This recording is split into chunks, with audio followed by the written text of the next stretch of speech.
Welcome to the Intercut podcast, the weekly show going over the TV, movies, and entertainment that people can't cut away from. I am your co-host, Zachary Shevich, and joining me, shouldn't he be on a soapbox, some rainbow soapbox somewhere, shouting "Time's up"? It's Arturo Zurita. Zach, we have the most loaded time in television. This is like, they say we're going to go on another lockdown. If we do, we have more than enough stuff to watch at this point. I keep forgetting that every week there's a new episode of Succession. I wake up Yeah. on a Monday and I'm like, oh, damn, that's right. New Succession, new Curb, new Insecure, new absolutely everything that's out there. So it's a good time to be a movie fan, a TV fan. Even the video games are about to come out really good. I've been watching some really great plays, Zach. So it is Content. not just Content. right award season. It is just so much good stuff out there. Yeah, how is my girl Carrie Coon? I know you saw her in Oh. Chicago recently. Man, bro, we have a Carrie Coon double feature going on today. We got some Ghostbusters talk since she's in Ooh. that. I had the opportunity to go see her in Bug. Tracy Obviously, Letts she's great. himself Obviously, wrote that she's one. great. Yeah, Tracy Letts, who's her husband, who wrote this one, is also in Ghostbusters, which I thought was interesting. So they've been together for a couple of stuff. Yeah. I got to go see it at the Steppenwolf, even snatch some of these little coasters that they had, Nice. of course. But yeah, they just reopened the Steppenwolf, so it's they've fixing up that theater to have this whole extra space and stuff, and new bar and all that. So the whole experience was great. It was my first time there, but it was a solid play to see Carrie Coon live. She did a great job, but her co-star Namir, with it being a play about like paranoia, and this all takes place in a little motel. I found his performance to be fascinating. So if you're in Chicago, I didn't know she was a Chicago native. She lives Yeah. here. She is doing this play every night until like the end of December. So if you do have a chance to catch it, go give it a watch. That was pretty good. Very Great production cool. design. Very cool. All right, let's get into it the way we normally get into it here. And just a quick reminder that if you're not already subscribed to the Intercut podcast, why not? You should go do that over on iTunes or Spotify or whatever your favorite podcatcher is. My like Overcast, as well as on YouTube, youtube.com/intercutpod, where you are watching us live now. Potentially, we occasionally do our live streams here on YouTube, so it's a good place to be subscribed to catch the latest Intercut content. You can also follow us on social media at IntercutPod. That's at IntercutPod, and that's short for podcast, as well as supporting us on Patreon for as little as $1 a month. That is also at IntercutPod. We really appreciate your contributions there, and shout out to our producer level patrons over on Intercut's Patreon. They are Cademan, Da Zapata, Ewan, Tushar, and of course the producer level patron Awkward. Thank you all for your continued support. But let's start the show the way we start it pretty much every week here on Intercut, and that is with the what we are watching. If I could find my little graphic there. Yeah, that looks nice. The what we Hey. are watching. Art. There is a big red movie out there. Tell us a little bit about And green. And blue. what were your thoughts on Clifford the Big Red Dog? Oh man. Okay, The you're right. movie on No, everybody's mind. well, there is a little bit of blue in this movie. It takes place in Manhattan, as you know. That was a big part of Clifford. New York's practically Yeah. another character in this feature. Clifford the Big Red Dog.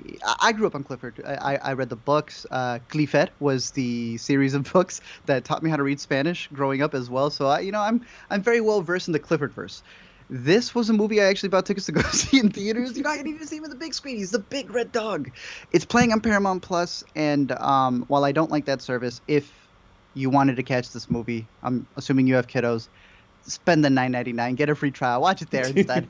I did see it in theaters, and it's like the ratio is a little bit different for this movie, and because Eternals and everything else is out, if you go to the theater, it's not like you're going to see it on the biggest screen they have in the theater. So you're good watching this at home, especially with the effects. It is pretty much an updated story of what Clifford is supposed to be for this little girl who adopts them. They're down on their luck, but they own like a 3-bedroom apartment in New York. You know what I'm talking about, Zach? Mhm. And it's until she finds this dog where they tell her, this dog will grow depending on how much you love it. And Zach, she loves it. It grows to be this massive, insanely big dog. That's Red. And the whole story is between them trying to take care of the dog and a corporation called Life Grow, played by what's the homie from Arrested Development? and Tony Hale. what else? Tony Hale. He plays this like evil Steve Jobs guy who wants to like, I don't know, he's like Monsanto. He wants to make things grow. So when he finds this dog that can grow, he wants to take like a vial of the blood. That's the whole bit. The uncle is played by the brother in Jungle Cruise. I know he's probably bigger to the Brits over here, or over there, and that's like a really big aspect to his character. He's a schlob, and he is speaking in an American accent, always joking about how he's going to use his English accent as a disguise. I thought he was using his American accent as a disguise because this man slipped out of that more than Clifford did throughout all of Manhattan. It's an okay movie. It's definitely siding more on the kids' side of films where it's just like a bunch of different gags that they do. But they slip in a lot of adult jokes in there, for sure. But is it enough to like entertain an adult viewer, you think? Or is it just like little pittances here and there? It's enough for an adult viewer to go like, okay, Clifford's inside because he lives in a truck, bro. He doesn't even have a house. He lives in a truck, and in the moving truck, they're hiding Clifford, and Clifford's moving the truck. And there's a lady walking around in New York, and she sees it, the truck going, and she goes, huh, and then just continues. That's the adult jokes, right? So you as an adult are just going there like, what? And then it moves on, and then it's like continuous just kiddie jokes for like 15 minutes until the next one where he says, I went to Burning Man. So, no, I don't think it justifies the adult perspective there. But it's not a good movie in any way, shape, or form. But I think for what it's intended to be for kids, save the money in the theaters. I don't think you need to go there. Watch it at home. Paramount Plus will do the job. It's fine. And you can rewatch it and rewatch it again when you have that streaming service at home. Not like Trolls, where people racked up like $100 just on the rewatch. All right, let's move on to what is probably the most anticipated theatrical release coming out at least this holiday time. The whole Thanksgiving extended celebration. Ghostbusters Afterlife, at least for a certain corner of the film-going community, a lot of people are excited for what is kind of like a return of sorts to the family legacy. Jason Reitman taking over the Ivan Reitman franchise, because that's why people went to the Ghostbusters movies in the first place, right? To see Ivan Reitman's work. You got a pretty big cast here with, as you mentioned, our favorites like Carrie Coon and Tracy Letts, but also Paul Rudd, Finn Wolfhard off Stranger Things fame, Sigourney Weaver. You got the original Ghostbusters making appearances here. It's packed full of the things you remember and the people you remember and the jokes you remember and the product placement you remember and some new product placement that you're going to remember. And new toys. Art, what was your experience like with Ghostbusters Afterlife? Yeah, a lot of people like to complain about fan service. This is nothing but fan service. It is a Ghost Con convention up on screen for you to pay a ticket to at the cinemas. I thought it was a blast, bro. I love this movie. I had a great time with it. I'm not saying it is a great movie. I'm not saying that if you're not a fan of Ghostbusters, I don't think you'll be bored by this movie, though. I don't think, regardless of where you come from, it is a blockbuster, just having a good time movie. The performances, for the most part, I thought Finn Wolfhard wasn't that great. I don't know. His delivery and a lot of these lines weren't fantastic. There's a new character also called Podcast that ends up being McKenna's like side partner character. Yep. None of his jokes worked throughout the movie for me, but that's mainly because I don't think he knows what he was saying. You could tell when like a young kid actor is like, they wrote things for him and he doesn't know what the conspiracy theories are that he's speaking out in his podcast. He just like regurgitates that line. But he does have a good final line that he says to a really big character that I loved. It really is Carrie Coon coming in to play I'm assuming most people know what the plot is. She plays a mother character who moves into this middle of nowhere town in order to take what would be maybe her inheritance of some sorts, as they realize not only what's in this town, but McKenna, who's our new character, pretty much taking the spirit of Egon, as the movie's like a really big tribute to Harold Ramis, trying to figure out not just her history in terms of what her family did and all the ghost busting, because I guess nobody remembers the big attack that happened in New York. It seems to always be the thing. But they're trying to build up, what would be this new legacy. And I thought they did a great job with it. Is it filled of a lot of references, that just calling back to the first? Yes, but I think they do it well. I think McKenna Grace is fantastic. I don't know why I keep watching these movies with McKenna. I know she's fantastic. I keep forgetting it's her.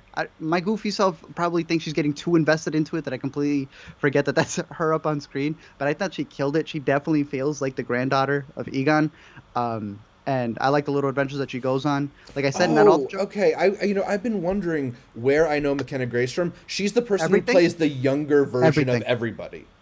everybody. The She younger was laughing. Captain Marvel, the younger I, Tanya. Who else was there? They don't stop. Young Malignant, Young Haunting. Yeah, a young haunting. It's insane, bro. No, she is talented beyond belief. That's why I'm saying. I'm like, it took me a while to be like, damn, that's McKenna. See, I don't know like why. I wasn't sure I knew her or whatever, but I've already seen her in 7 different movies. So It's insane, dude. She is mad talented, and uh, maybe too talented to the point that she does have a single out, Zach. She is a music star now as well. right. So Do she's your going for thing. that cross-platform hype. Do your thing. Cut that out of the movie, bro. It's the ending credits song. I Uh, hate the ending credits song. Garbage. But nonetheless, no, she is fantastic in the movie. I think overall, if you're a fan of Ghostbusters, you're gonna love it. You're correct. Not only is it filled with Easter eggs to the previous movies, they got you with just the product placements of everything. Like mhm. they're just bathing in it. They know exactly what made all the other ones successful, and that's being able to, as Dan Aykroyd calls it, be toyetic. He says it's a very toyetic property, and yeah. I think it lives up to the hype. Paul Rudd was fantastic as well. They do a great thing as well. I didn't know that they had released it in the trailers, but it is practically beat by beat from the original. And the stuff that they do with, let's say, the Stay Puffed, Mhm. it sounds like they want to do a series, bro. It sounds like they want to make this into an animated thing. They're going to make this into the new type of Minions thing. I think people are going to eat it up. They are going to love it. And I think it's a good time in the theaters. I went to go IMAX special screening, and y'all saw it early. Definitely let me know.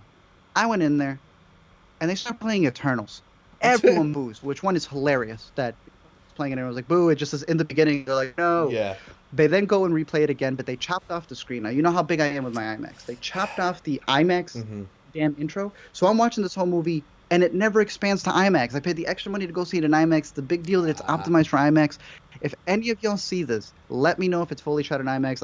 I'll probably see it again during the weekend, get back on the next stream. But that was kind of disappointing in terms of my screening. But nonetheless, even with it being, cropped how most people are going to see it, hey, I thought it was a good time. Again, if you're not a fan of the series, if you're someone who doesn't really like fan service, definitely not for you. But even if you haven't seen the previous ones, which I highly recommend watching, because damn does it build up on a lot of those. Literally any mistake that the previous ones did, issues that have been there, and I'm gonna work on a whole LME timeline for that. Stay through the credits, stay through the after credits. Ghostbusters has always been a series where the filmmakers are telling you how they feel about the state of the world and even what they're going through in the industry, and they straight up just say it to the camera. Like Yeah. there's parts of the first one where they're like, we can't work for the university anymore. Man, we have to work for the private sector and come up with stuff. That's crazy. There's a lot of elements of what they were going through in the 80s in the 84 Ghostbusters, and there's a lot of elements,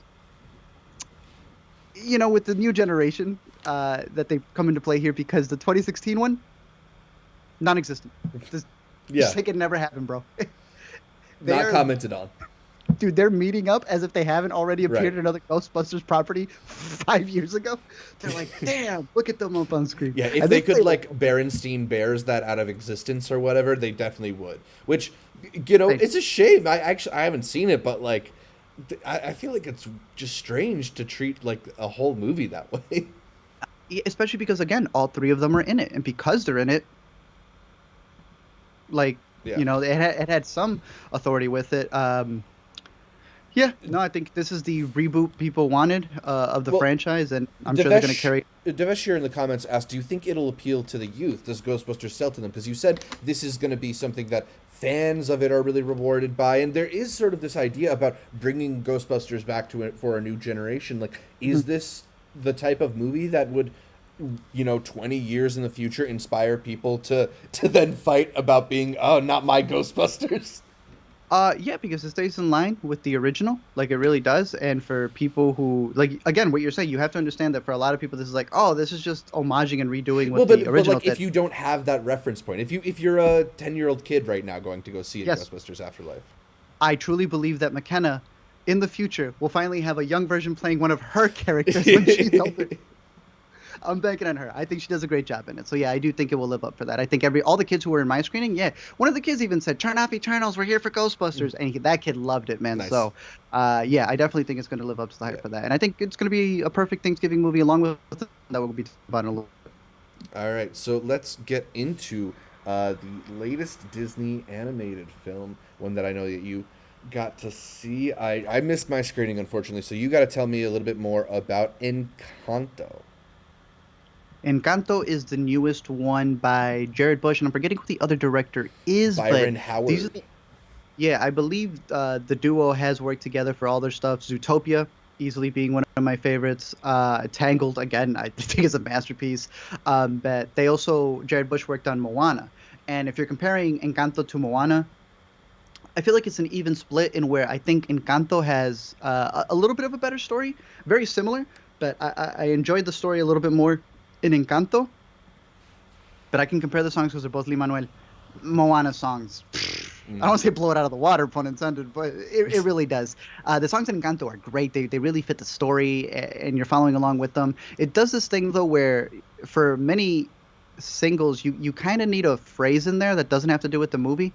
Like you don't have to have a problem with your sister to sing. Do you want to build a snowman? It's just like a really good chorus that you're able to repeat for stuff.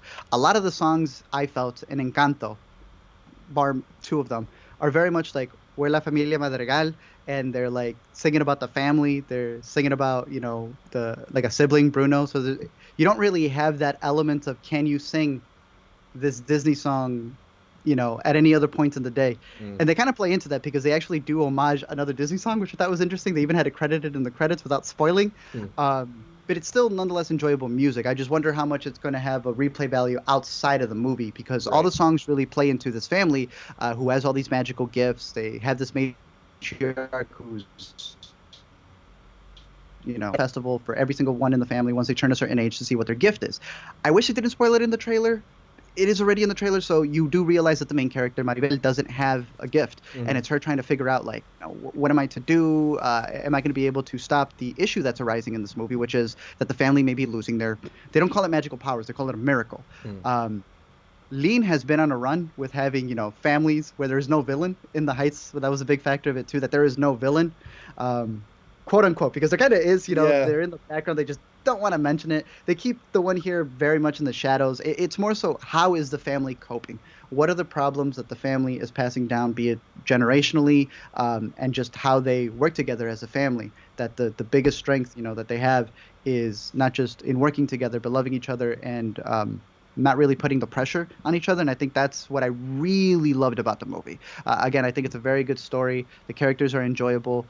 Um, Again, didn't love it more than a movie like Moana, but it's very colorful. Probably my favorite single would be the Bruno song.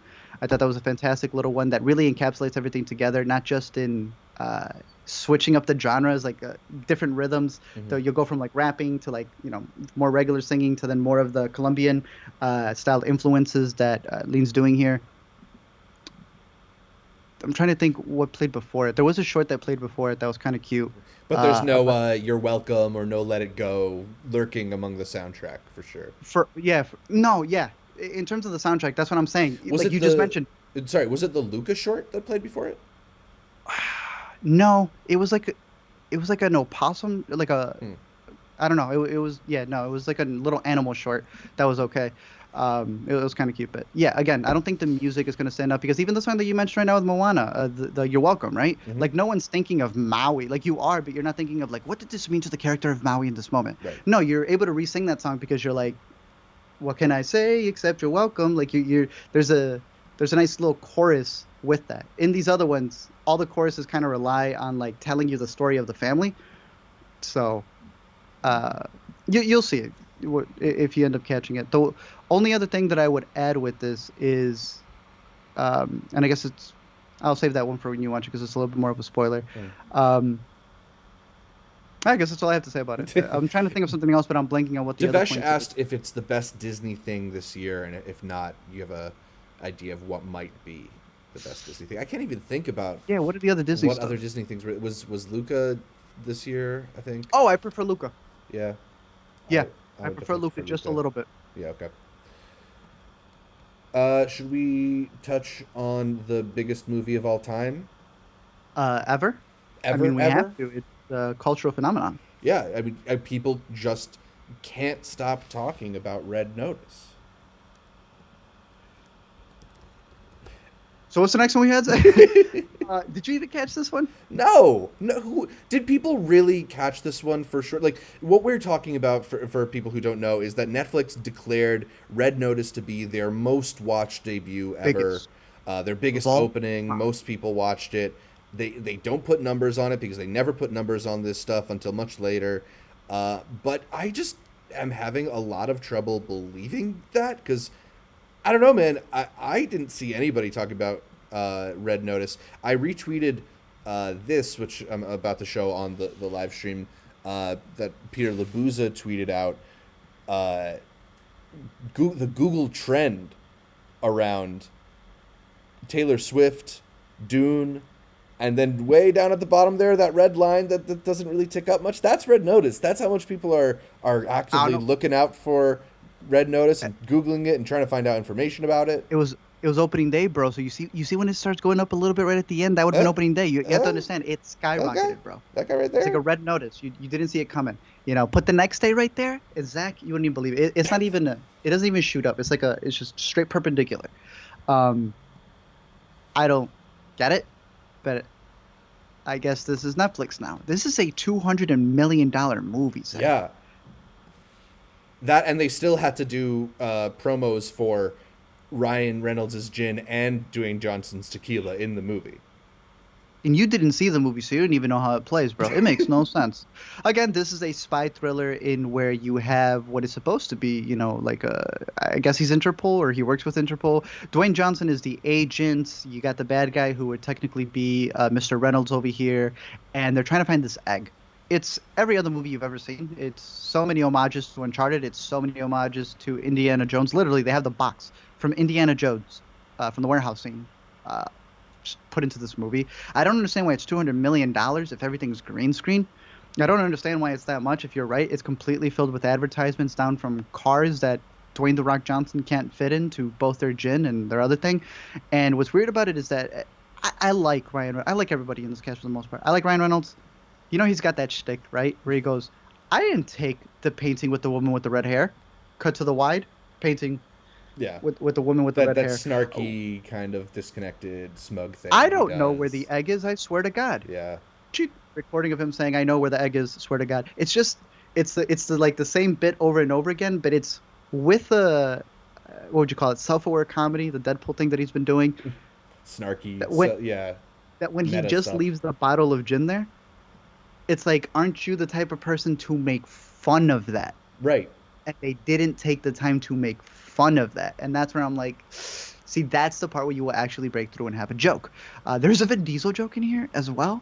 People kept typing that up. It doesn't come till way end in the movie. And I'm like, yo, what? Not for me. And this is a movie that does too much. I'll just put it that way. By the third act, they are switching up way too many things on you. I don't think it ever works. Again, I don't think the action delivers the way that they think it does. The comedy, I guess it's fine enough for you to, because they're likable. You didn't appreciate the now iconic "I'm Ed Sheeran, bitch" line? I was leading up to that. Excuse me, I cut your build up. I thought it was the most pointless thing he's done since Game of Thrones, and then they wrote in, "I'm Ed Sheeran. I was in Game of Thrones." Were you? You were like But only barely there, and nobody wanted you to be. I can't wait for the next movie, Zach, where he goes, "I'm Ed Sheeran. I was in Red Red Notice, the biggest movie in Netflix." If you just want to knock out, how long is this movie? About a little under 2 hours. It's at home. I can't blame you. Look, Netflix has been doing theater releases for their movies. They had Tick Tick Boom, Red Notice playing. You know how big I am on the fact that AMC's have just dropped the balls. Let me speak on that for a minute. I'm done with Red Notice. Enjoy it. Let me speak on this for a second. I don't know if you can Google this. While I don't care for Red Notice, it's a Netflix movie. And it's not playing in AMC's. And I haven't seen it in Regals. It was playing in like Marcus Theaters and like Landmarks. Anything, that's its own independent thing. However, if you put AMC Theaters Disney Plus Day, as you know, because Red Notice is one thing. They're not even playing Tick Tick Boom. You have to, again, go to these other theaters to see Tick Tick Boom and stuff. Because AMC doesn't like playing Netflix films. They are really against streaming. I made a huge... Oh, just stay there for a second, Zach. Pull that up a little bit so that people can see it. Netflix, every year when they do their Oscars thing, made a huge deal on skipping out on Roma, on skipping out on The Irishman. Like that's when it tipped over for me. I'm a broken record when it comes to how annoying I think they are. They didn't play the Scorsese film in their showcase because they have this much against streaming slash Netflix. Zach, what are you looking at right now? That would be the Disney Plus Day surprise screenings in AMC theaters page. For those of you who have seen AMC, they've been doing their like cheap thrills or whatever it is. You pay $5, and I guess the thrill is supposed to be you don't know what you're paying for. I've never understood the purpose of those, but whatever, they're $5. Disney Plus has decided to come in and infiltrate AMC. They had their Disney Plus like marathon thing that they announced, for their streaming service, and everybody was seeing all the new things that were out there. Sure, that's fine. Do your thing. However, they took up one, two, three, four, and I think the Pixar one had two, five big theaters because I checked them on Friday, Saturday, and Sunday of last weekend. On AMC theaters. The company that doesn't believe in giving Scorsese, Roma, all of these big Netflix features a space, literally took up five theaters for Disney Plus showings that were the same thing. $5, and we'll see what Pixar movie it is. We'll see what Star Wars movies it is. And they're all titled Disney Plus. It was literally a whole theater just as an advertisement. Hey, but Disney's still trying to put their new Marvel movies in theaters, I guess. I guess that's maybe AMC likes that a little more. It's going to be the only thing in theaters, like, at this point. I Look, mean, that's the thing is, I think the game changed a lot when post-COVID. Like everybody shifted to streaming, and then AMC was like, actually, we can compromise. But they kind of they drew their line in the sand with Netflix early, and I don't know if it's just pride or whatever. It's now dumb. they're too proud to Nope. go back on that. Look, people always complain about like these Netflix movies and they're not getting a theatrical push. They do, but unless you're living in an area where you're going to have a theater that's going to host it, like The you Paris have theater. to end up watching it at home. Dude, exactly. I really wanted to watch Tick Tick Boom in theaters, and Yeah. it's not playing. Like, I don't know. I think it's pretty bogus, especially just because they turned back on it and they're giving Disney the stuff. I don't know if you did see the Disney news, if you want to talk about that, because again, as much as I don't like the moves that they make, I mean, it's great. I'm really looking forward to the Hawkeye show. Vincent D'Onofrio came out, and as everybody knows from Daredevil, that man was like really passionate. We weren't making a superhero with Daredevil. We were making Shakespeare. We're doing all this. Well, he retweeted that Hawkeye trailer, and he was like, "This looks pretty good, huh?" And I'm like, "Sir." So look, besides all the meddling that happens behind the scenes with money talking, they got a lot of content coming out. I guess we'll see, but AMC, play these good movies in your theaters, man, because they really are some of the biggest accessibility, especially when it comes, to the people who have AMC subs. And Regal too. I don't know what y'all doing. Regal just needs to fix their screens. I'm done with Regal, man. They screwed me over on the IMAX screening for Ghostbusters. I saw the Rocky movie, the director's cut. Do you want to talk about that? Sure. That one got delayed for 30 minutes, bro. Or even our buddy Lee over from Drum Dums. I know he went to go see this movie. Several people around the globe, or I guess just America. But in Rocky 4, I guess the globe is America, if you've seen the movie.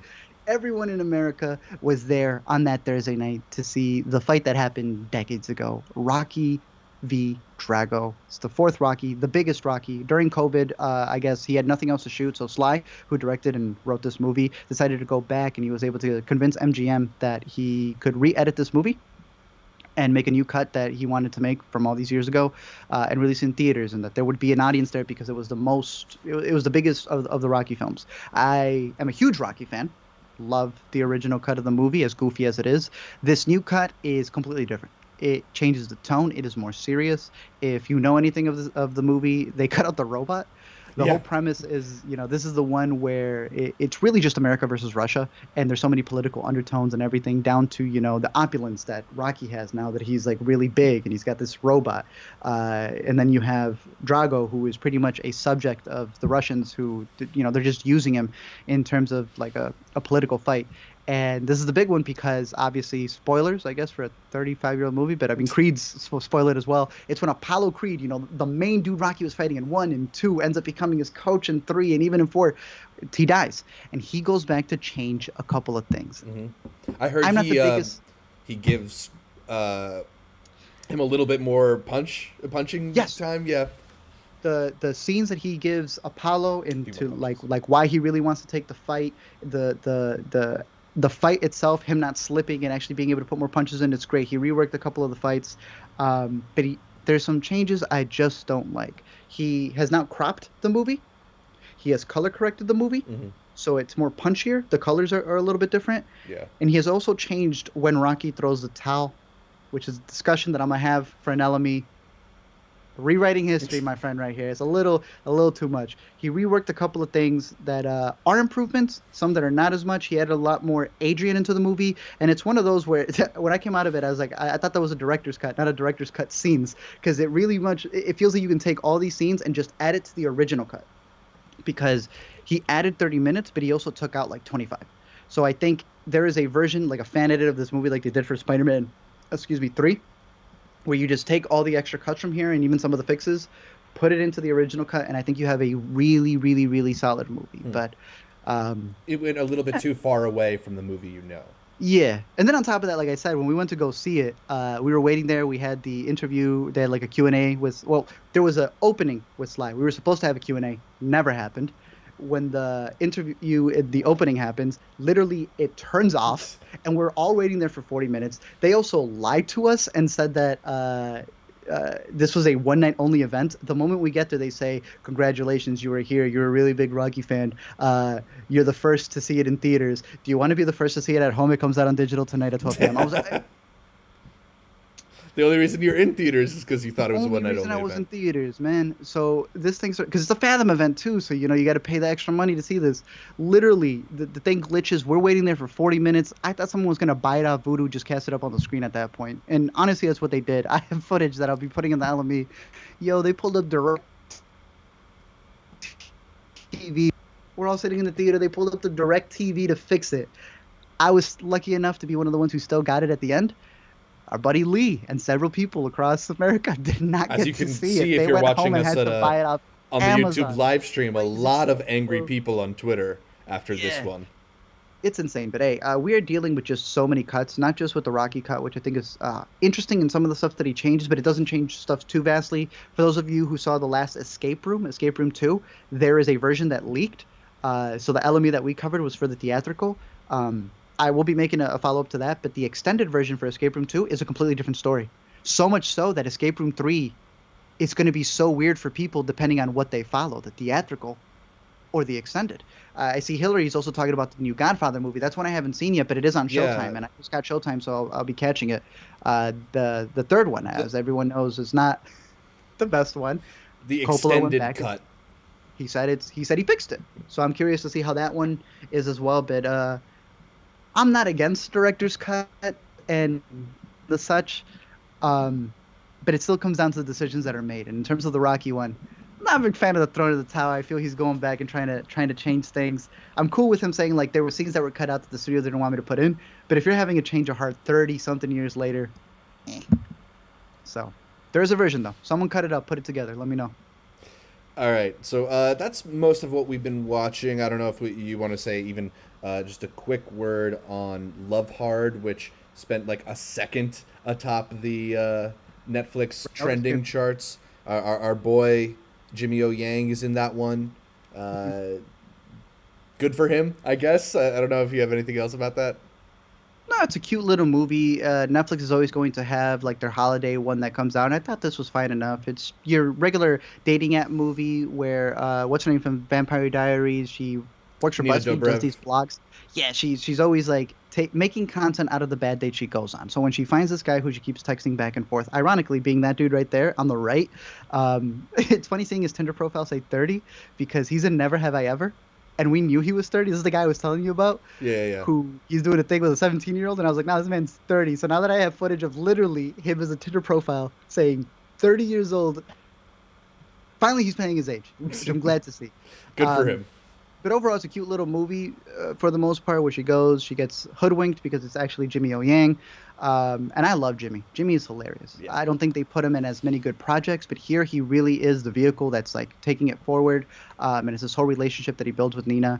It's got its cliches, it's got everything there, but it's got a really big moment in where they change the lyrics. They update "Baby Is Cold Outside." Mm-hmm. not terrible. They went there. They definitely wanted to be the first to put their stamp on it. I'm just very curious to see how the copyrights to that works, I guess. They made it so that it doesn't sound as creepy. Um, Nice. and hey, I guess that's what the movie does. Is if you're gonna make a cliche, annual Christmas movie, what's gonna be your little stamp? What do you do different? Right. And they were the first to do that. So if you do end up checking it out, it's like you're having Thanksgiving dinner. You need something to play in the background. Play in the background. A lot of the jokes are old. I see someone was talking about the Die Hard stuff. Yeah. If she works for a BuzzFeed type company, well, the script got most of its stuff from like BuzzFeed type memes and quizzes and all that because that's what a lot of the jokes rely on. But nonetheless, I do like the actors involved. It's a fine enough movie. All right, so shout out to Love Hard and the people that we like in that movie because there are a few of them. But we are going to move on from what we are watching to hit some quick news topics in a yay or nay, where we give our thumbs up or thumbs down on the latest trends in entertainment. I don't know if you wanted to start with any specific Disney Plus Day stuff. I wasn't paying too close attention to it since that tends to not be the types of movies that I'm really into. I did want to talk a little bit about the news that came out about the upcoming Spider-Man Far From or No Way Home film, and that the delays to Doctor Strange meant that Spider-Man had to rewrite its plot in order to refigure into the overall MCU timeline. So I did want to ask you, does knowing that Spider-Man No Way Home had to change its plot to accommodate for the Doctor Strange movie change your opinion about how good Spider-Man No Way Home might be? Yeah or nay? No, I mean, when you think about how they did Spider-Man, originally when he was introduced in Civil War, they had two scripts, one with Spider-Man and one without. It is insane to think that there is a script in Civil War that does not include Spider-Man, but that's how they play it off the cuff. Feige always has them write multiple scripts in case they can't get a deal to go through. We had it with WandaVision. We know that they cut around WandaVision because of the way that it was released. We know they cut around Falcon and the Winter Soldier. I mean, they changed the whole storyline on what was going on there as well.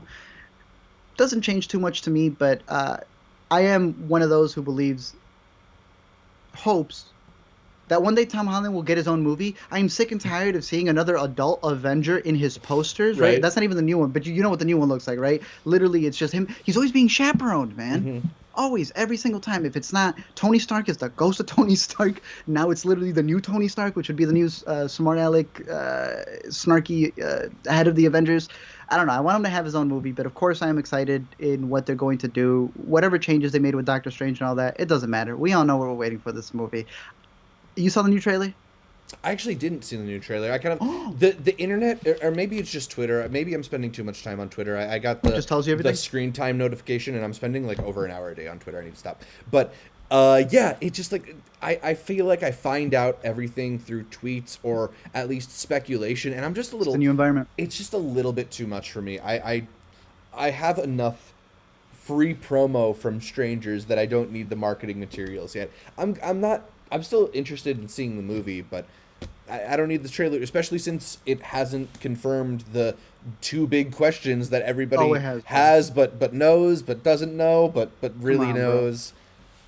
You're biting into a burger and you're seeing red. You don't know if it's ketchup, but I mean, it's on the burger. What else could it be, Zach? They're practically confirmed. I don't think they need to be shown in the trailers. And you were right. People have been dissecting who punched the lizard man. You can see right here. I love it, man. These they're detectives. If they tried this hard on every other aspect of life, man, they wouldn't be on Twitter so much. Shout out to them. That's the big advantage of making your entire finale sequence out of CGI is you can just digitally remove the two other Spider-Men. And that's, I will say, that's where it has me worried. If you don't have enough footage in your 2-hour movie to sell it without having to digitally alter other scenes, yes, Zach, I am a little worried there. That is one thing I've never been a fan of. When Infinity War had that shot of them all coming out of the forest with the Hulk and everything, and then that ended up not being in the bit, I am not a fan of that. I think you should sell people, the proper thing. Yeah, don't lie to people with your marketing material. Yeah, because it makes me worried. Like, how boring is the movie going to be if you have to, mix around stuff for the ending? And people had those theories for the first one, too, that they were masking people out. But I don't know, man. I'm excited. This is going to be great. I want to see them. It's going to be dope, dude. Mm-hmm. They're going to put John Campio in prison, too, for leaking that stuff. Yeah, he owes a lot of people a lot of money. You gotta find. I think he They're said the coming for you, injection John Campia. coming for you. Off of your own accord, bro. They're gonna read back your own tweet. Did it to yourself, man. But yeah, it'll be interesting. Yeah. I'm excited for it.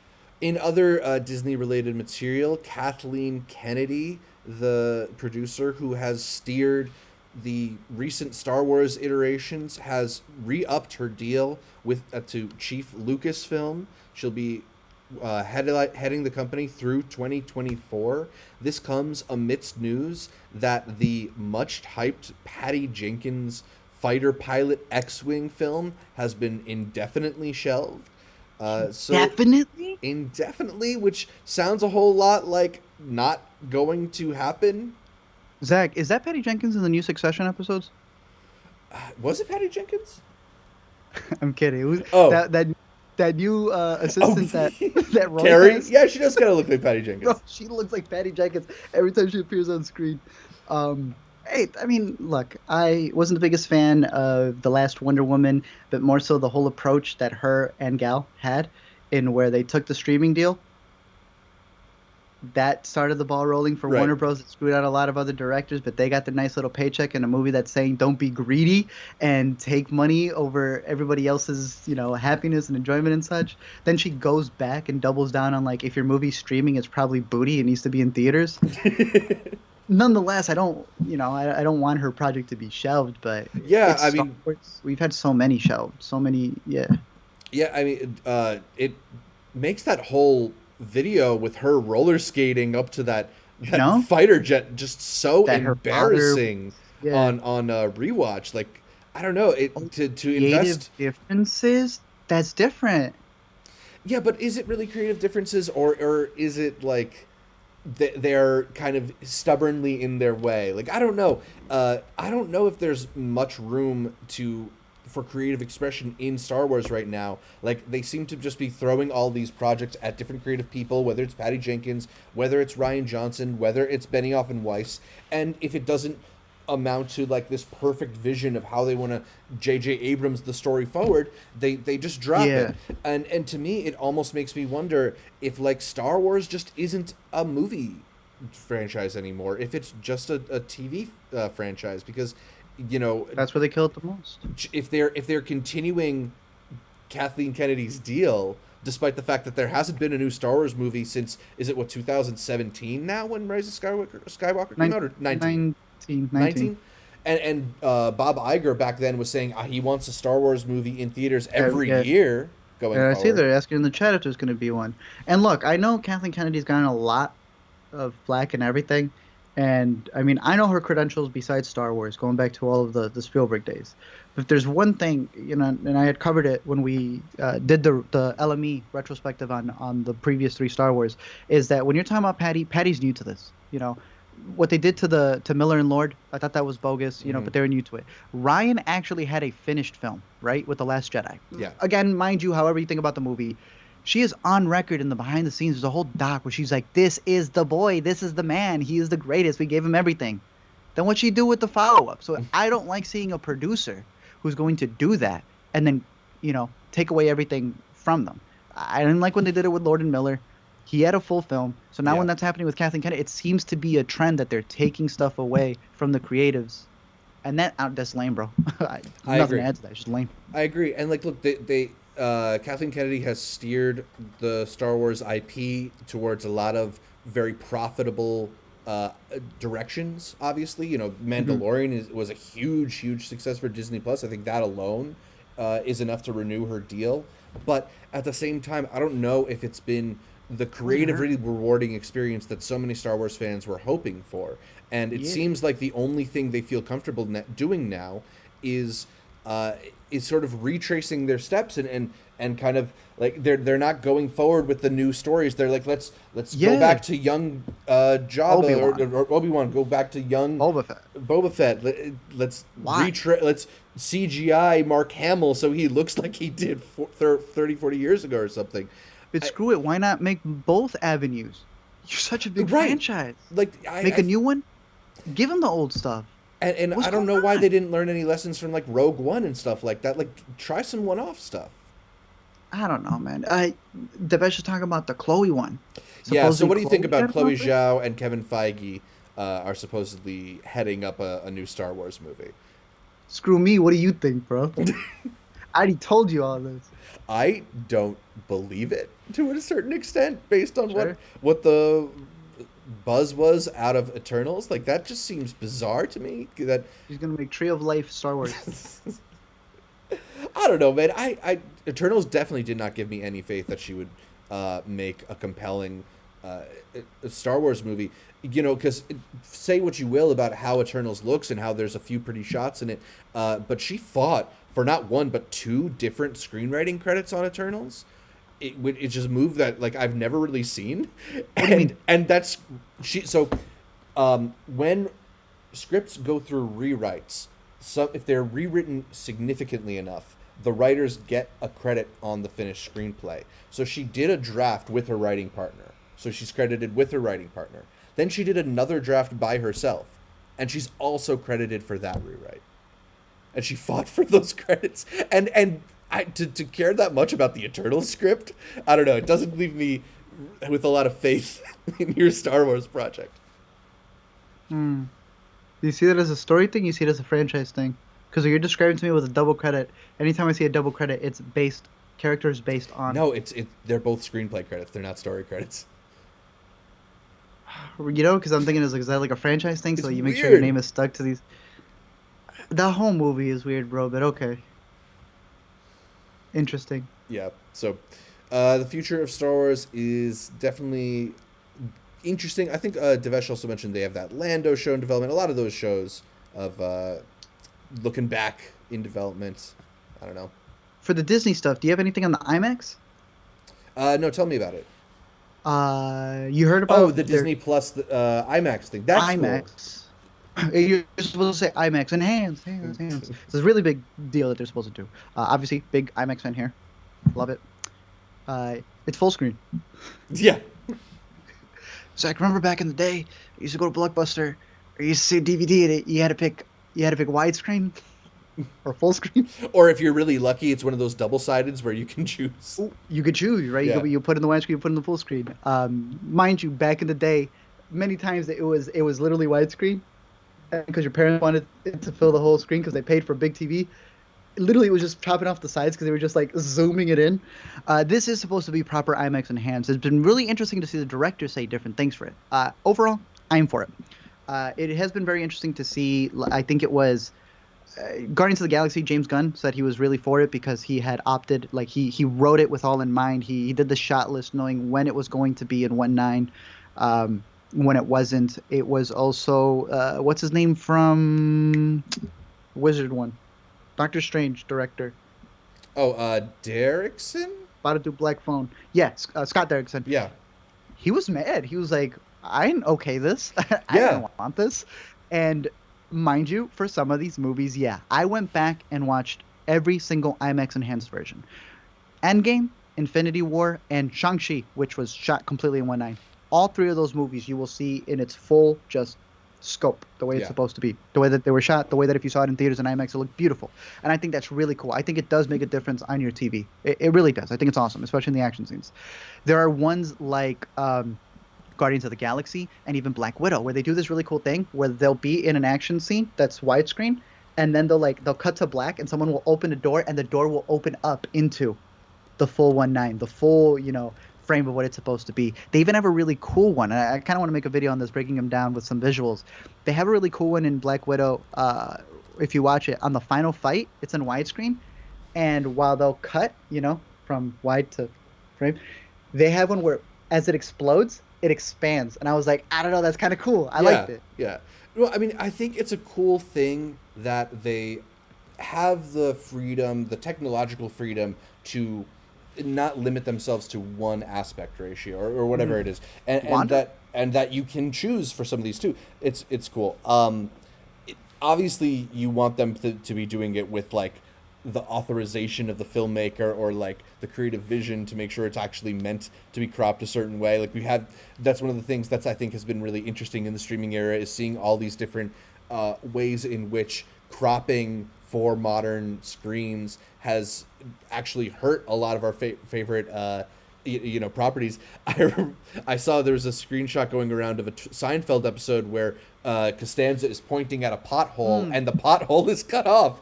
As long Like as the Simpsons one, yeah. yeah, the Simpsons stuff is definitely like the biggest culprit of that. So hopefully, they can find ways to do it in ways that still honor the vision of the film, at least.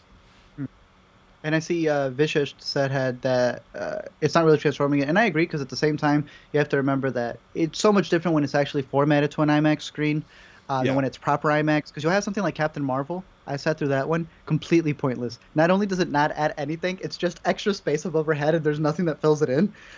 It'll randomly be widescreen, then she'll be on a bike in the IMAX ratio, and then she'll get off the bike.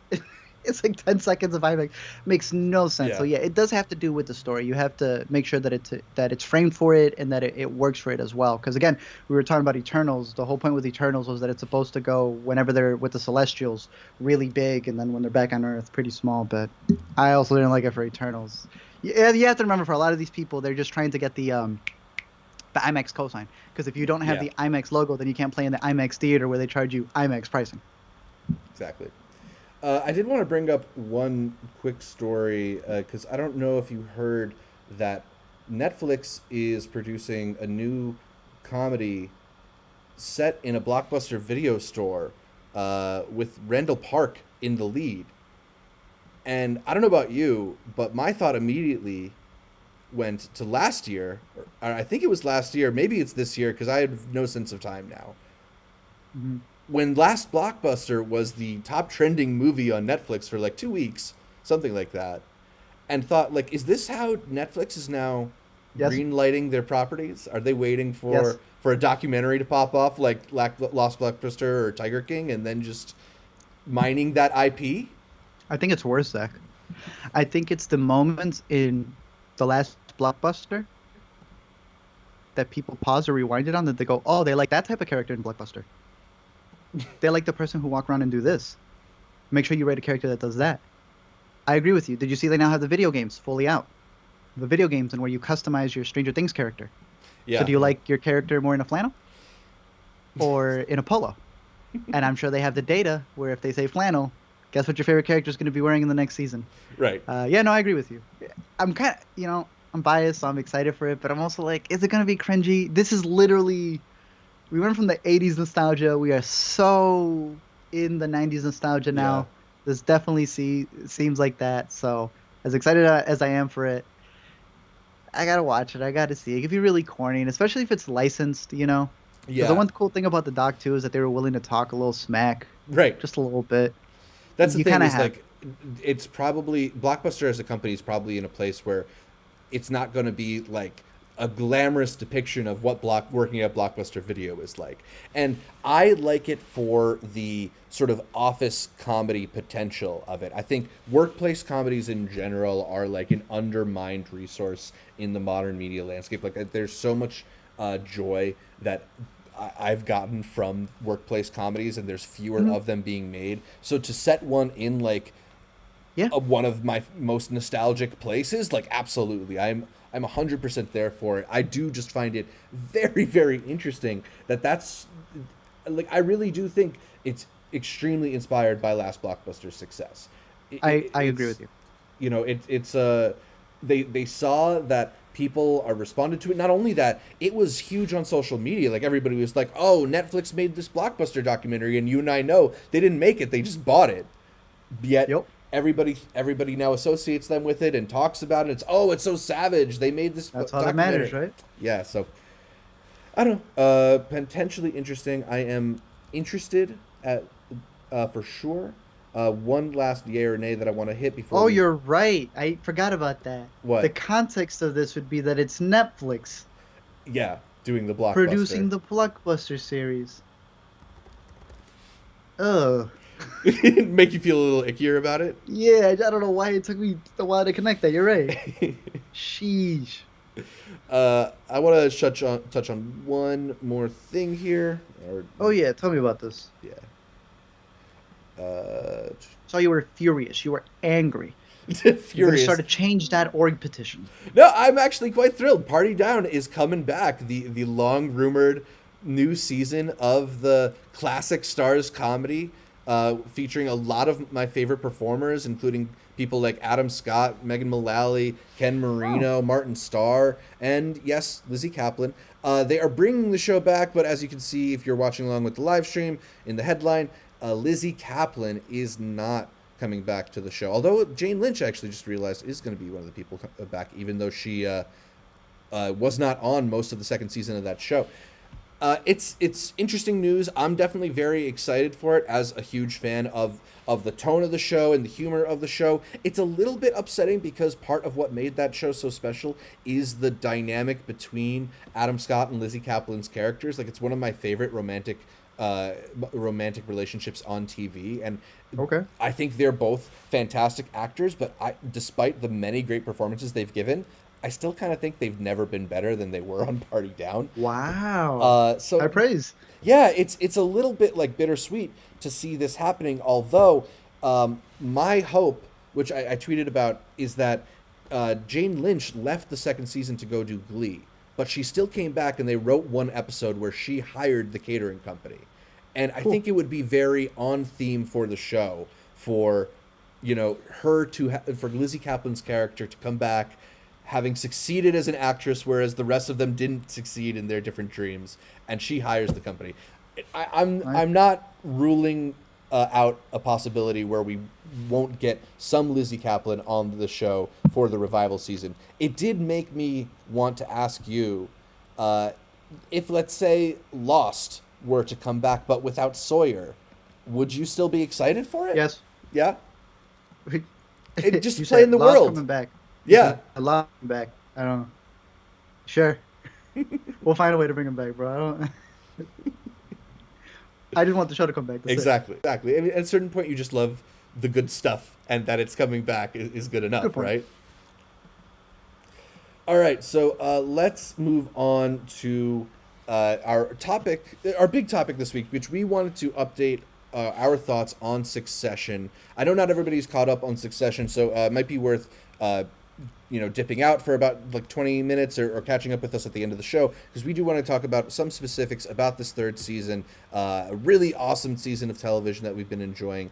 Art, let me start with this. I think this is the first time that you have been watching week to week, right? You used to be a Succession binger. Tell me a little bit about what's the experience like now that you're doing the week to week wait for new Successions. Now that it's week to week, I'm worried about the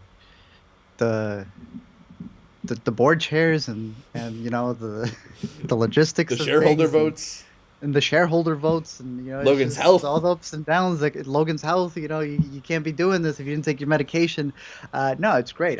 This is one of those shows that you definitely want to be in the discussion on a weekly basis. And like I said, it sneaks up on you, man. These weeks, they feel like they're 3 days. I don't know, it's because it's winter now and sun's just getting darker sooner. Is it just we're loaded with too many stuff that I'm surprised. It really does feel like I'm binging it though, because I end up finding myself almost having to watch 2 episodes back to back. But it's a fantastic season. I know we had done the bracket and we had talked about certain characters as well, and I think all my favorite characters are still delivering exactly how I expected them to, down to Jerry now in the position that she's in. I never expected her to like fully take it to the next level, but I think she's handling the position exactly how Jerry would. Mm-hmm. Shiv, man, a lot of people saying that they're realizing, what was it that they were talking about, that they're like Mad Men, that there's always going to be a, how to put this the nicest way, a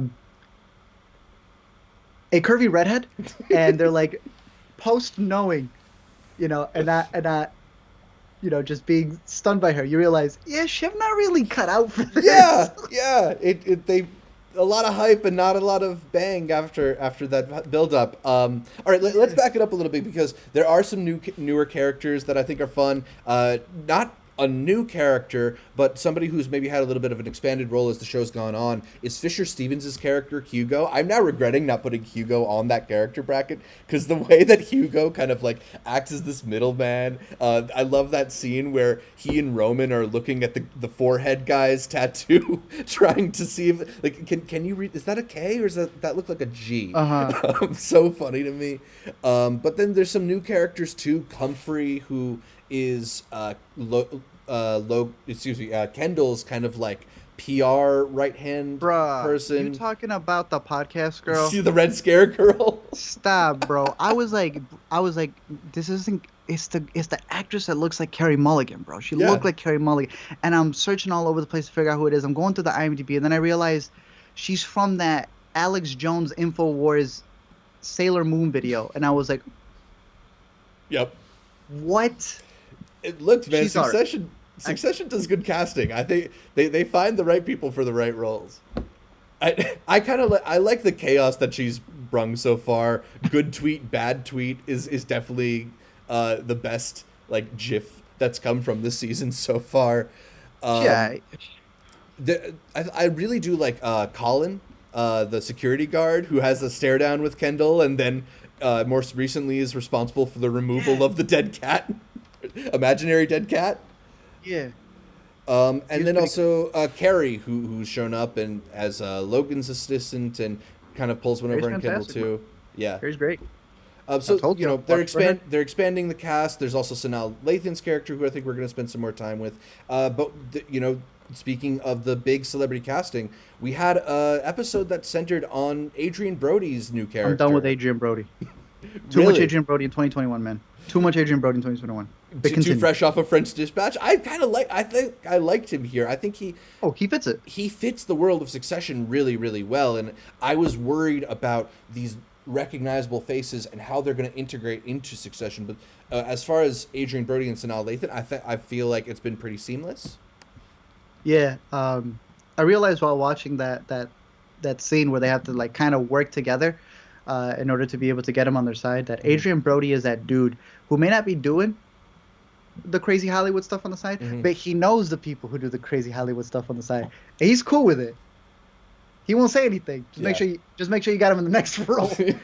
Adrian Brody definitely plays that part well. I am loving the entire dynamic right now between you think they're gonna get close in one episode and then they really don't, and then they will hate each other.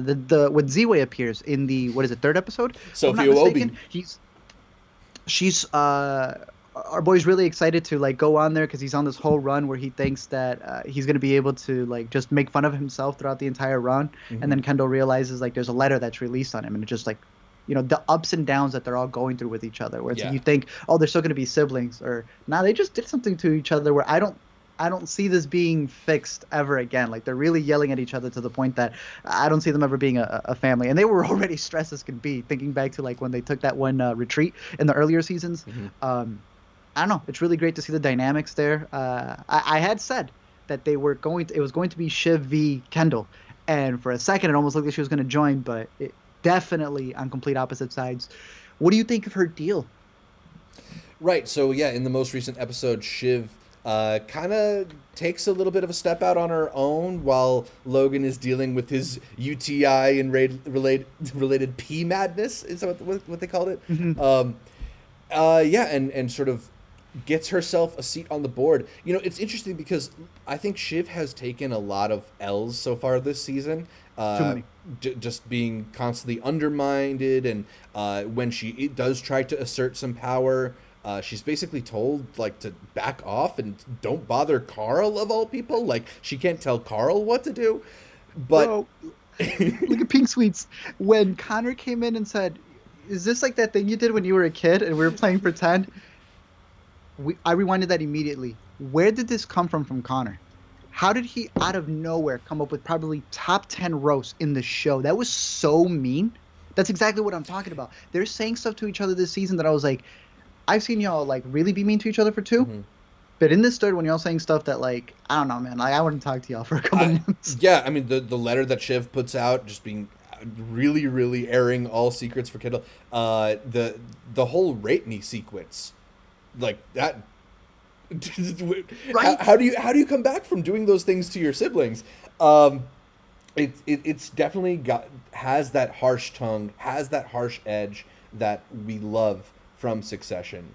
But to get back to that moment you were talking about where Shiv sort of negotiates herself some board seats, you know, that to me is one of the rare wins she's had thus far this season. Like she is responsible for getting that deal across the finish line. Even if Logan isn't going to give her credit, other people know that. And she's ensured herself a little bit of power if she's going to be on the board. She's kind of like staked her claim, put her stake in the sand, or whatever metaphor you want to use there. So, she's been definitely, her power rankings have been dwindling through these 5 episodes, but I think she like saved herself a little bit of FaceTime with that one bit there. Who do you think?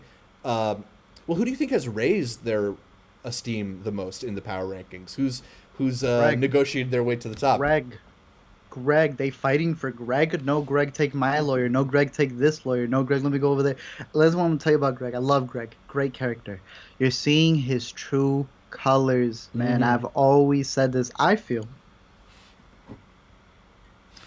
a lot of people connect to Greg.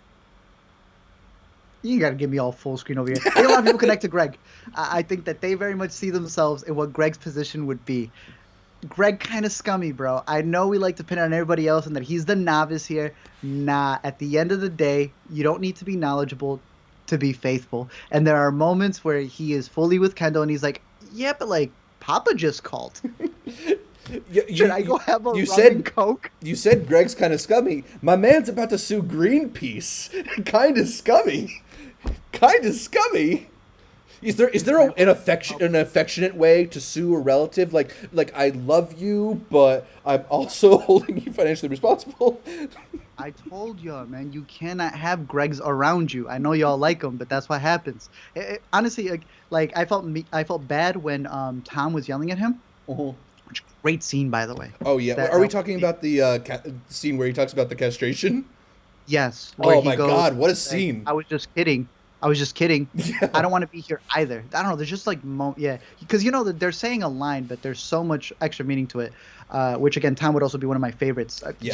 Because of what he's doing this season. Matthew McFadyen in particular, like you got to shout out that performance. That is an Emmy-winning performance there he's giving so far. As a man who's like literally unraveling, it feels like googling prison blogs.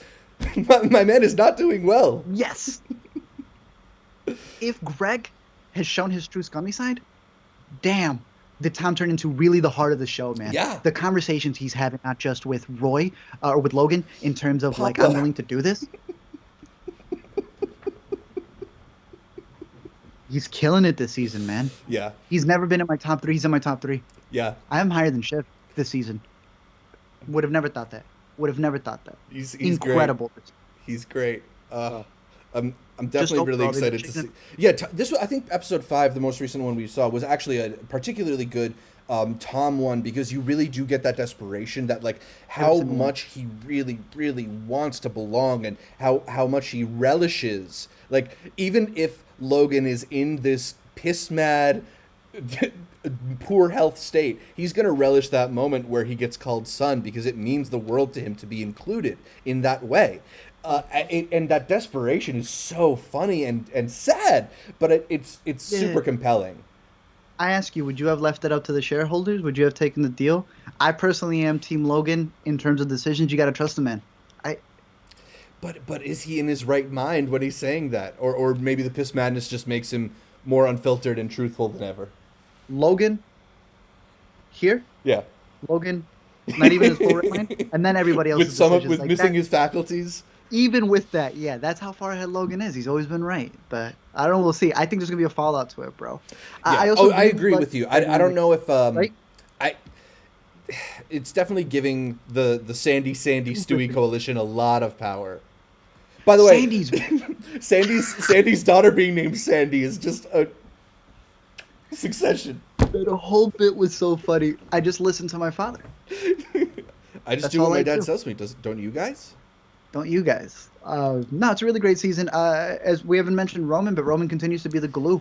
He's not overdone in this season. He's just enough right there. I wanna shout out Caitlin, because my girlfriend has her thoughts on Roman, that he has actually kind of proven himself to be maybe the most competent of the kids, the most level-headed, the one who doesn't, the one who gets on the phone with the president and can hold his own at least a little bit.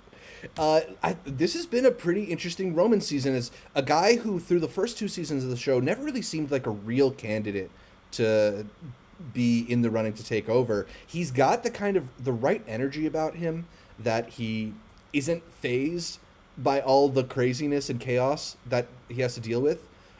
Yet he still like I think he kind of remains level-headed and doesn't get irrationally angry. Something that's really registered with me this season is how much the Roy kids are kind of in a state of arrested development and not fully developed. Like they are, Shiv and Kendall particularly are kind of like emotional toddlers. When they try to get something done, they have like very vague suggestions, like what get it done. Just talk to the doctor. You know, the kid's rabbit is sick, and he yells at his assistant like, just call the doctor. You know, like because that's gonna get anything done. And then when he can't force his way, he just screams and yells at everybody because he's a toddler throwing a tantrum. And I think most of the Roy family kind of is emotionally undeveloped in that way, that when they can't, you know, charm or negotiate to get their way, they'll just scream and cry about it. Yeah.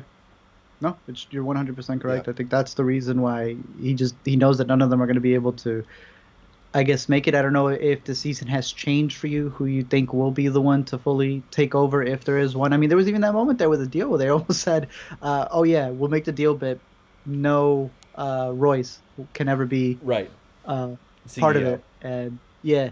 Well, I think that also brings us back to a really interesting moment in the 4th episode when Adrian Brody, kind of testing the relationship between Kendall and Roy, kind of puts it to Logan, Kendall and Logan, puts it to Logan, like, who is he going to be the next guy? Can he take over? And it's so illuminating and interesting to me that Logan, who through the 40-something years of Kendall's life has been unable to like embrace his son and tell him he's proud of him and tell him he loves him and tell him that he's got what he takes, when it's met with the threat of a shareholder withholding his votes, Logan's able to act like a loving father and able to praise his son and able to say that this kid's got what it takes and I believe in him. And it's so fascinating what that says about the whole family dynamic. That episode was really, really great. I loved in episode 4 how much they just left you to sit with the awkward silences. Something that I don't think they do very much on TV, because TV is a very noisy medium. But they held the camera on the two of them and didn't try to like undersell how awkward it would have been or just talk it over. And that was a pretty slow episode with him practically crippling, trying to walk the. Have you found the season slow at all? I know some people have found the first couple episodes dragging. It is. Yeah. I mean, you have, let's see, the first one moves a lot. It's pretty much people in cars. The second one, if I'm not mistaken, is the one where literally all the siblings meet in the house. Yeah. And they're just talking in the house. And then the third one, I'm blanking on what happens there. I guess it's when he comes into the building. Yeah, that's with the Z-Way episode. And stuff, yeah. 4th episode has a very extended sequence when they're on the island. So, yes, but I don't think that's a bad thing. I know there's a lot of talking, but I think while it is slow, I think the rewatchability of it, when you go back and you realize, I think there's enough punch in the lines that it's still intriguing. It's still just the sharpest written show on TV. And the scripts are so rewarding that it doesn't matter. I've mentioned this in the Discord, but one of the things that has been interesting is Succession is a show where, for the most of the first 2 seasons, it feels like there's almost like a month that passes between episodes, right? Like you're really moving forward in time, great distances. And then the first 5 episodes of this season, if you told me that all happened over the course of like 2 weeks, I would believe it. You know, it feels very condensed in that sense, and I wonder if that is what feels a little bit different about the show, that like, you know, they've spent 5 weeks building up to the shareholders meeting essentially, rather than like, we're gonna go to Colorado, we're gonna go to Europe, we're gonna do the bachelor party now, you know, like it's a little bit more singularly focused. I wonder if some of that has to do with the ways they've changed the show to accommodate for COVID. You know, feels like there's a lot more of just like same few characters getting in rooms together rather than like lots of new characters and cycling in and out. Yeah, you can't take that out. Yeah. But yeah, I mean, it hasn't really dulled my enjoyment for the show, even if it is maybe a little bit more play-like, in that it involves like these people being in rooms together. I mean, episode 5 itself was particularly farcical in the way that people are just constantly entering and exiting, and they're running out with the imaginary dead cat. Also interesting to me that how much of a backseat Kendall took in episode 5. For as much power as it felt like he had coming into this season, all of that has seemed to slip through his fingers as we've gotten further and further along. Yeah, but it made for a great scene when they all just yell at him when he comes back in. So again, talking about their lack of emotional maturity. and he's also had yelling. so much in the first 3 episodes, so I was cool with him taking a back burner for a little bit. Oh yeah, for sure. But Pink Sweets mentions the moment on stage here, which was just so cringe-inducing. But Makes up for it. I think it's hilarious that the way that he's sort of tried He to said their position names, himself. bro. What? Yeah, he's trying to do this Nah. like woke act, and it's so transparent and self-aggrandizing. It's so funny. That's what Z-Way called him out for. Yeah, but it's just a super smartly written show. I'm still enjoying every bit of it. I'm super amped going into the second half of the season. Catch up. Yeah, if you're not on the train, catch up. It's worth doing the week to week. You don't normally do the week to week thing, and you told me that this is good enough for it. What best review can I give you? Yeah. I'm tuning in. So what's the number one thing you're looking forward to as we get into the back half of season 3? I saw someone had mentioned it a little bit earlier. To be honest with you, it's the Connor storyline. One where I agree. I don't know where Willa is, bro. Where is Willa? I tweeted about this. Justine Lupe, or Loop, I don't know how to pronounce her last name. She was elevated from a recurring to a series regular, so she's credited at the beginning of every episode. I think she's had one line of dialogue in 5 episodes. So maybe there's a lot of Willa coming on the back half of the season, but yeah, that was definitely strange, the lack of Willa we've had so far. It's weird, but I mean, considering all the stuff that they talked about with the president, I don't know, man. I feel they're gonna push this man to maybe be president. Like, it's gonna be so absurd. I think they're gonna have that be a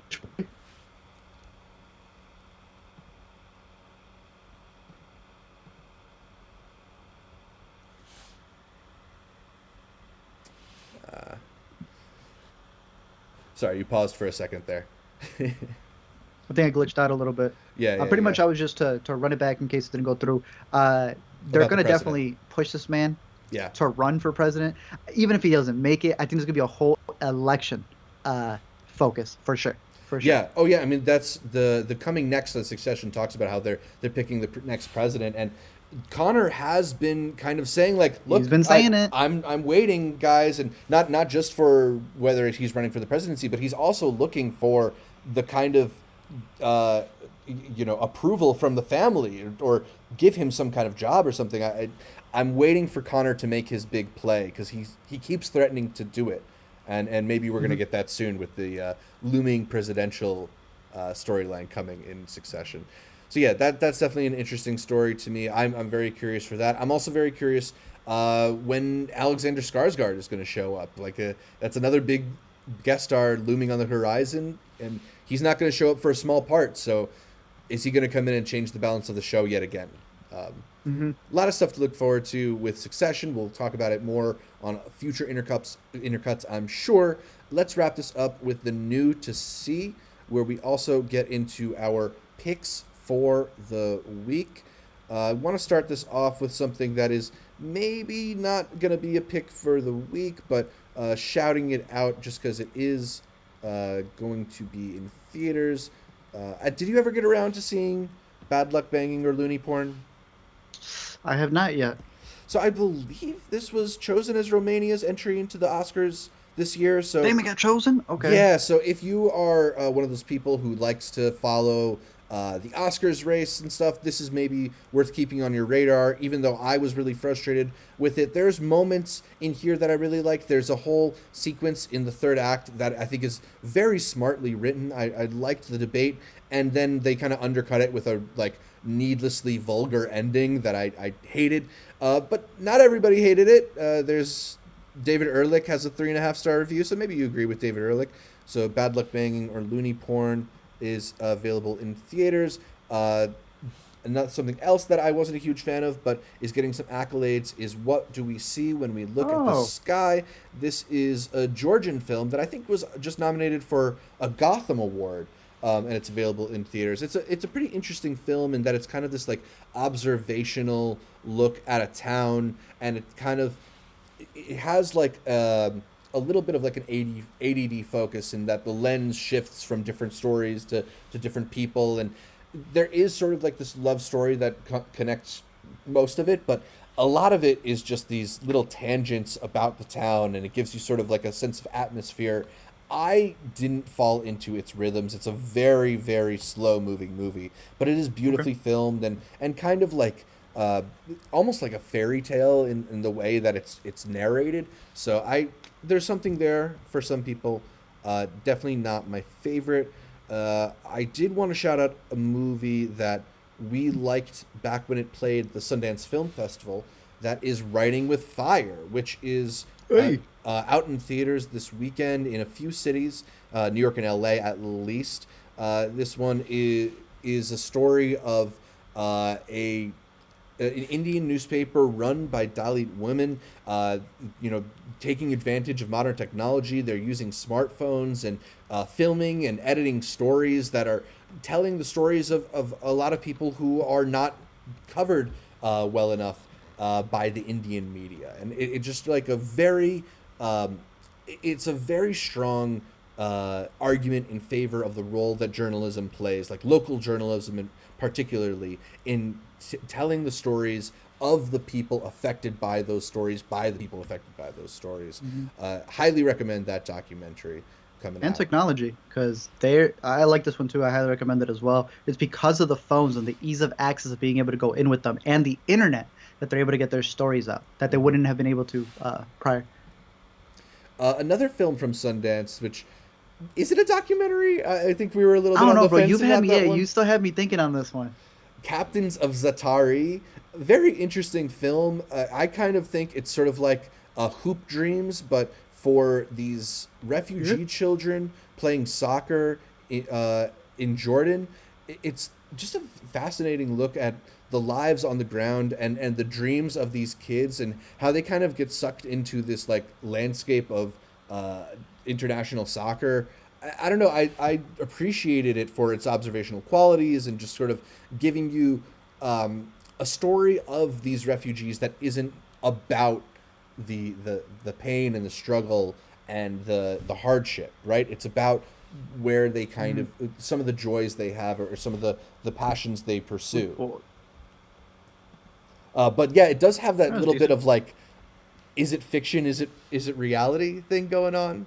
Which I'm curious. I don't know if I have to find an interview with the director and see if he's commented on that. It's all fake. Soccer doesn't exist. Did you get around to watching the latest IFC Midnight release, The Feast? I have not yet. I don't know if the link expired, but I do want to see this one because Alina caught it at, I want to say it was South by. And it doesn't seem like you were won by it, but I think you still found it intriguing. Yeah, I mean, there's some interesting elements here. It's sort of got this like dreamlike quality in certain aspects, and I do think it ends in a pretty horrifically satisfying climax of horrific elements coming together. But it's a little bit like hard to penetrate at first in terms of the story it's trying to tell.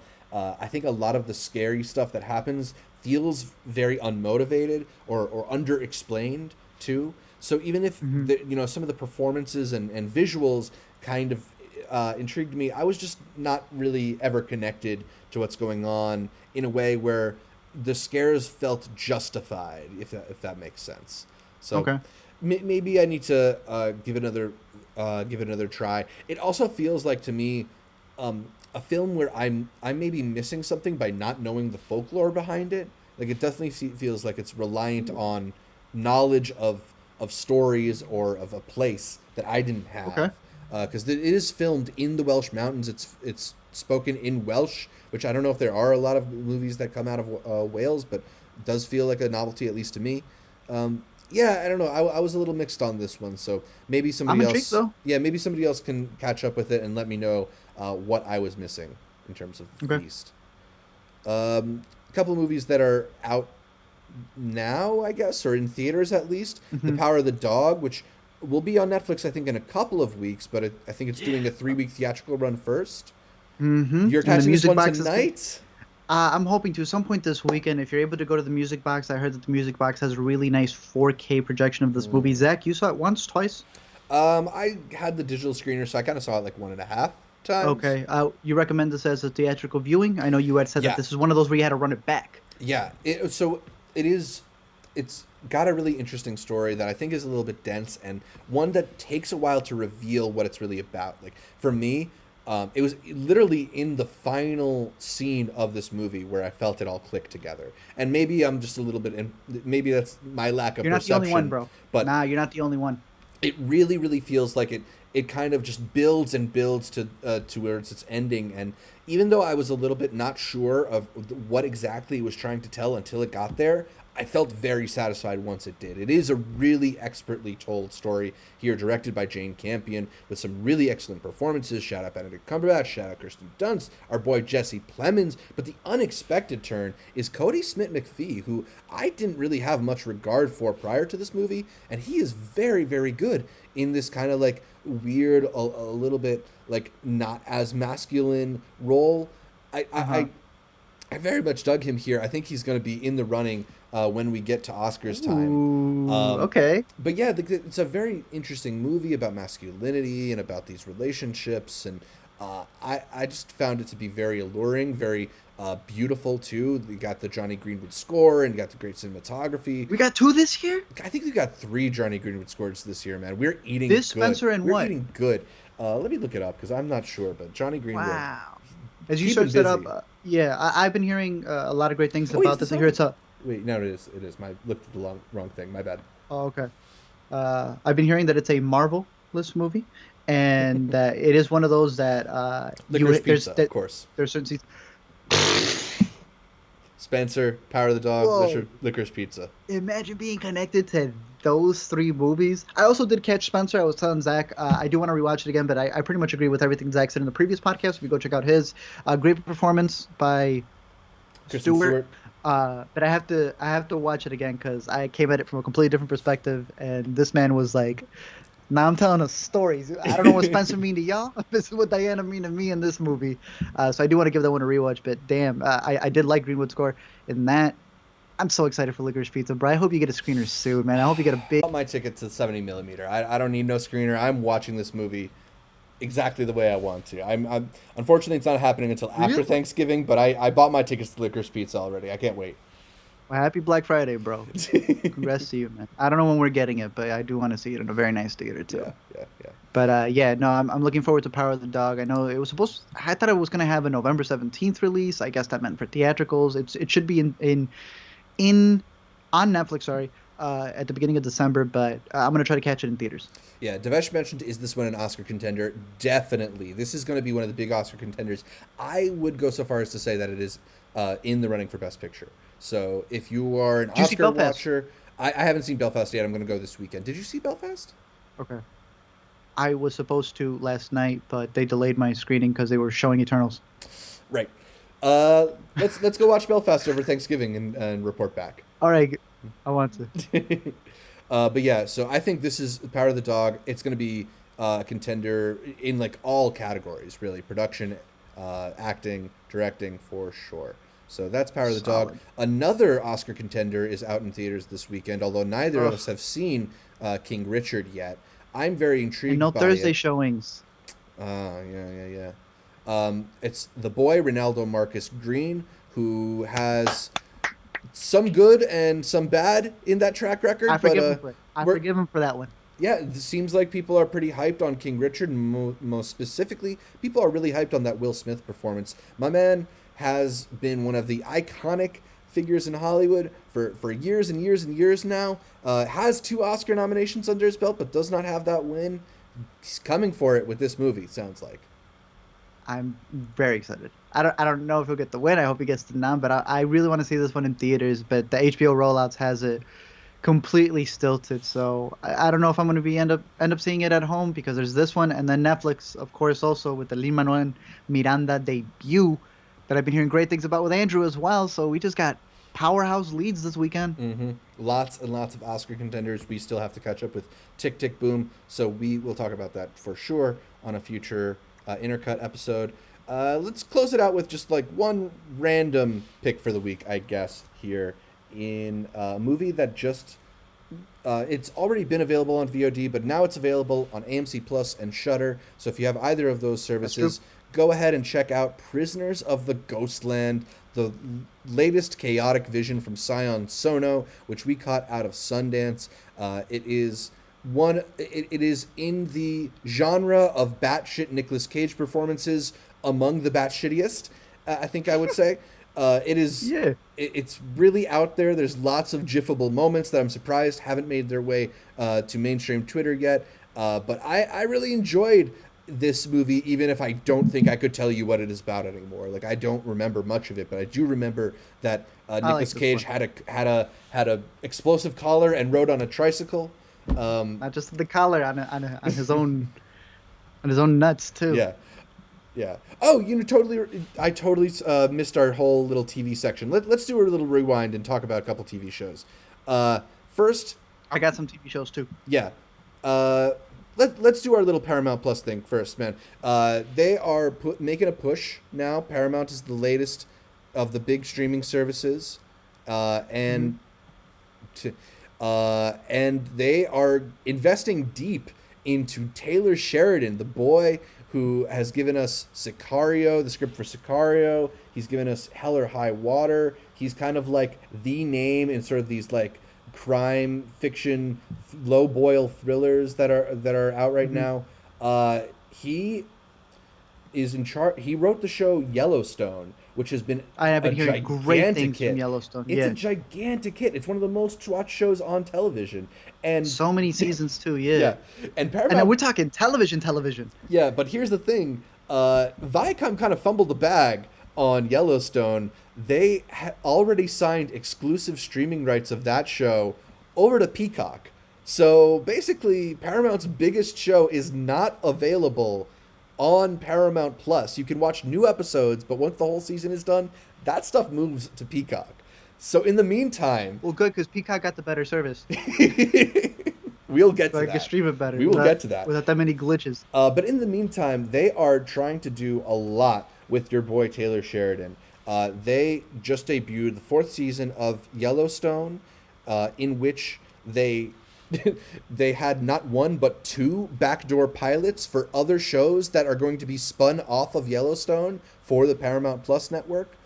And then on top of that... Really? Yeah, one of them's called 1883. I forget what the other one's called. But yeah, they're doing backdoor pilots off of those shows. There's a whole other show that Sheridan has been signed on to write, to create, I believe. But the one we're going to start out here with is Mayor of Kingstown, which has just debuted its first 2 episodes on Paramount Plus. This is a splashy show starring Jeremy Renner, Diane Wiest, Kyle Chandler, wink, and it's sort of about this power broker living in Kingstown, Michigan, where the line between the crime and law is very thin, and this family serves at the middle of it to kind of hold it all together. He may not be the actual mayor of Kingstown, but he's like the unofficial mayor of Kingstown. People come to him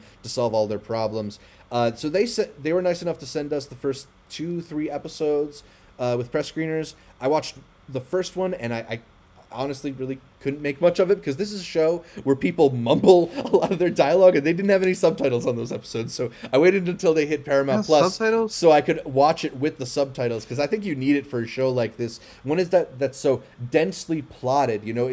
They're throwing you into a world that already exists, that already has these fighting allegiances and different powers at play, and characters that have these relationships that you have to find out about.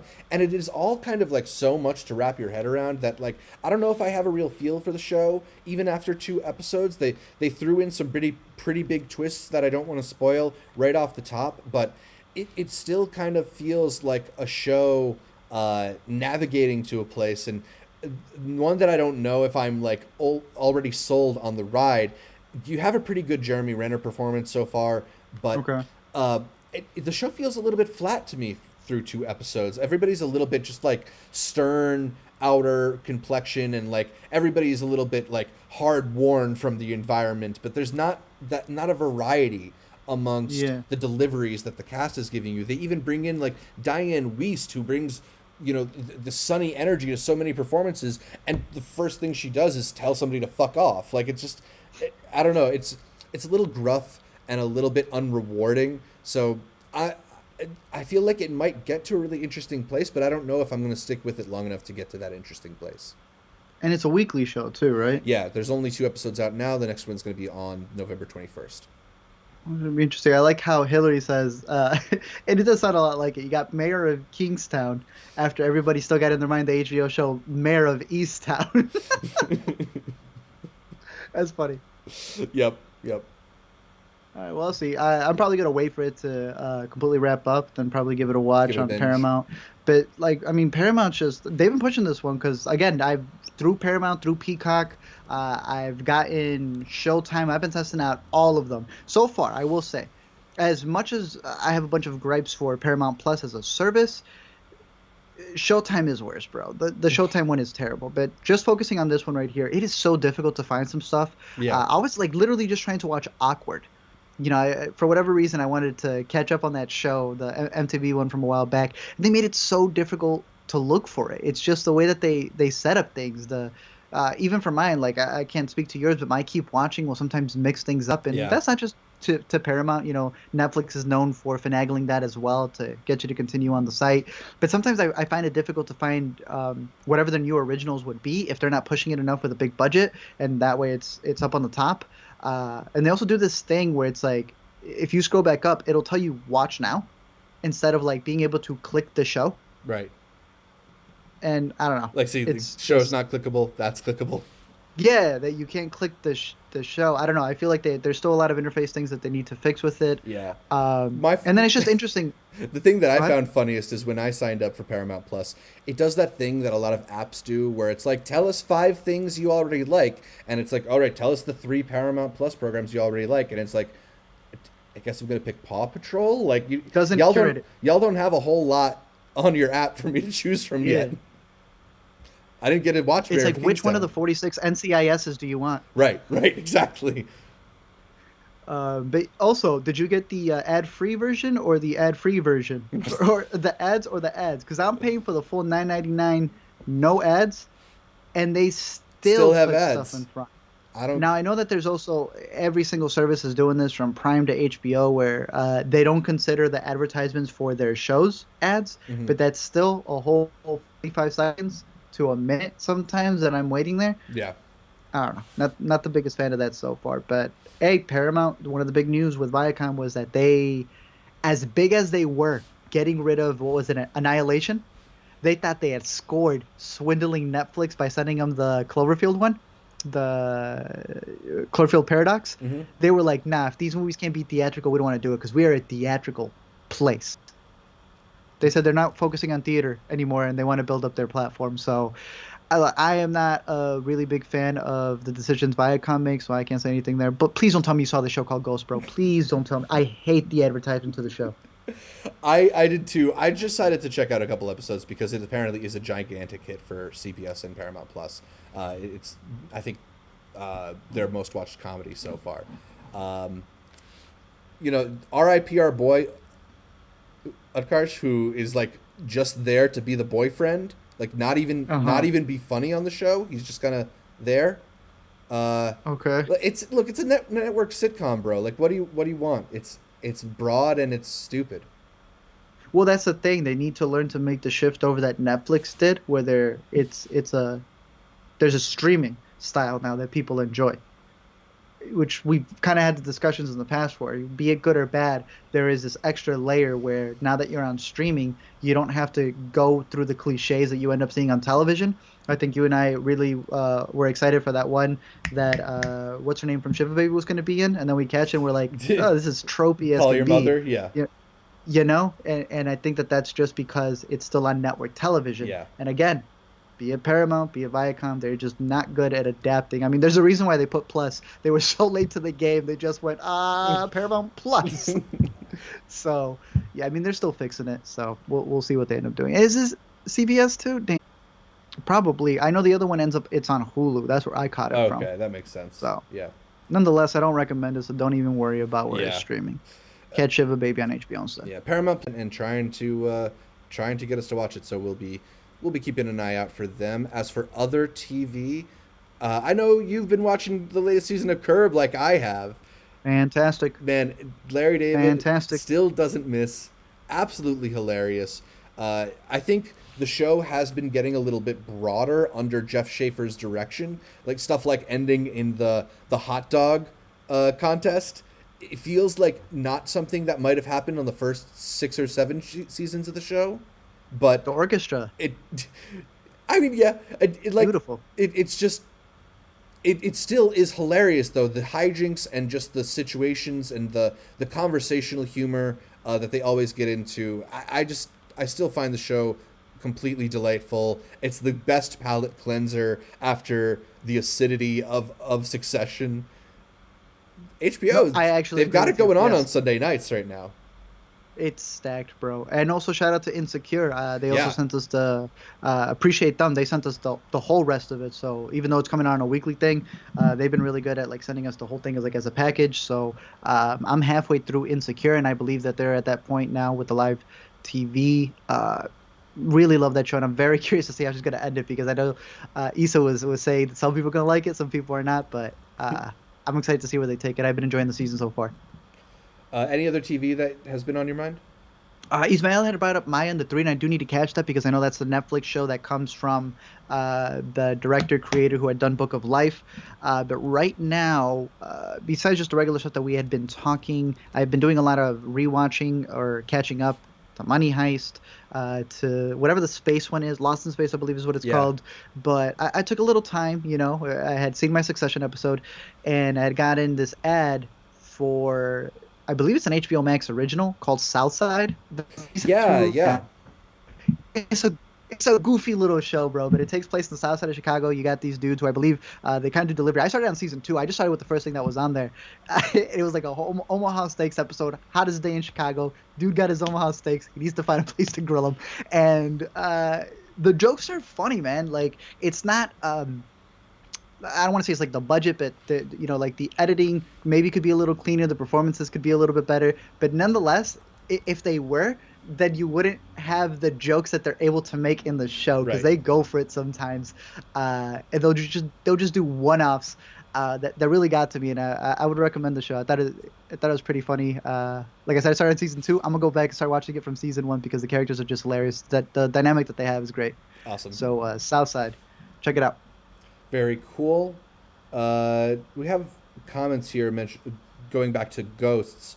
That Ghost is a BBC show. On HBO, bro. Yeah, It's BBC, but I've seen it on HBO Max. Yeah, I'm pulling up my HBO Max here because smartly they know that a lot of people are out there watching Ghosts. So what does HBO Max do?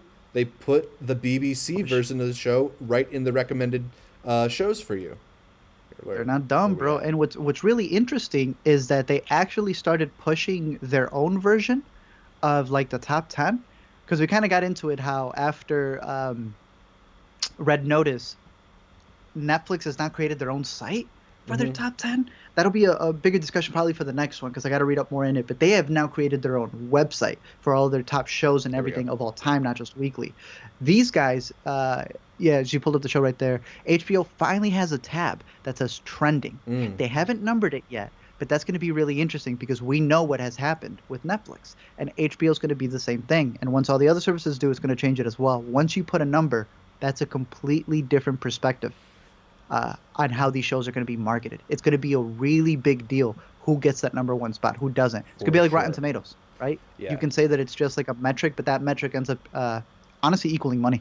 So, it's going to be interesting how they put it because so far Netflix is the only one with numbers. Yeah. I will say, because Ismail had brought it up, but finish your point. I was going to say, and more, I feel like the creatives are going to be negotiating to actually get their numbers too, because if the creatives who are making these deals don't know how many people are watching their stuff, they're not going to be able to negotiate bigger deals. And the analytics just in that, it's not fair that the company gets to keep it and you don't get to see how your show's doing in general. Absolutely. So yeah, for sure. Ismail reminded me, I did. I'm working on a video for On My Block, but I would recommend Hentified season 2. It feels kind of like it's wrapped up. That was one that I had recommended it for his first season about this family. They own a little taco shop. I want to say it's in LA. And in season 2, they're dealing with the kind of ramifications of what happened with the grandpa because he got arrested. And at this point in time, it's pretty much just Maine in the country where he's been living his entire life. And I thought it's just as good as the first season. Obviously, it's got its corniness to it. It does a really good job, I've always felt, in like switching from Spanish to English. And if you caught any of the first season, I think the season 2 is just as solid. And I think it ends in a perfect place that even if they don't come back for a season 3, it was a pretty good ride with the characters. Awesome. I'm assuming you haven't had a chance to get into Tiger King season 2. I didn't even know Tiger King. I thought that came out tomorrow. Available already. Do you want to mention Insane. Cowboy Bebop at all? I saw one episode of True Story. I know nothing of Cowboy Bebop, man.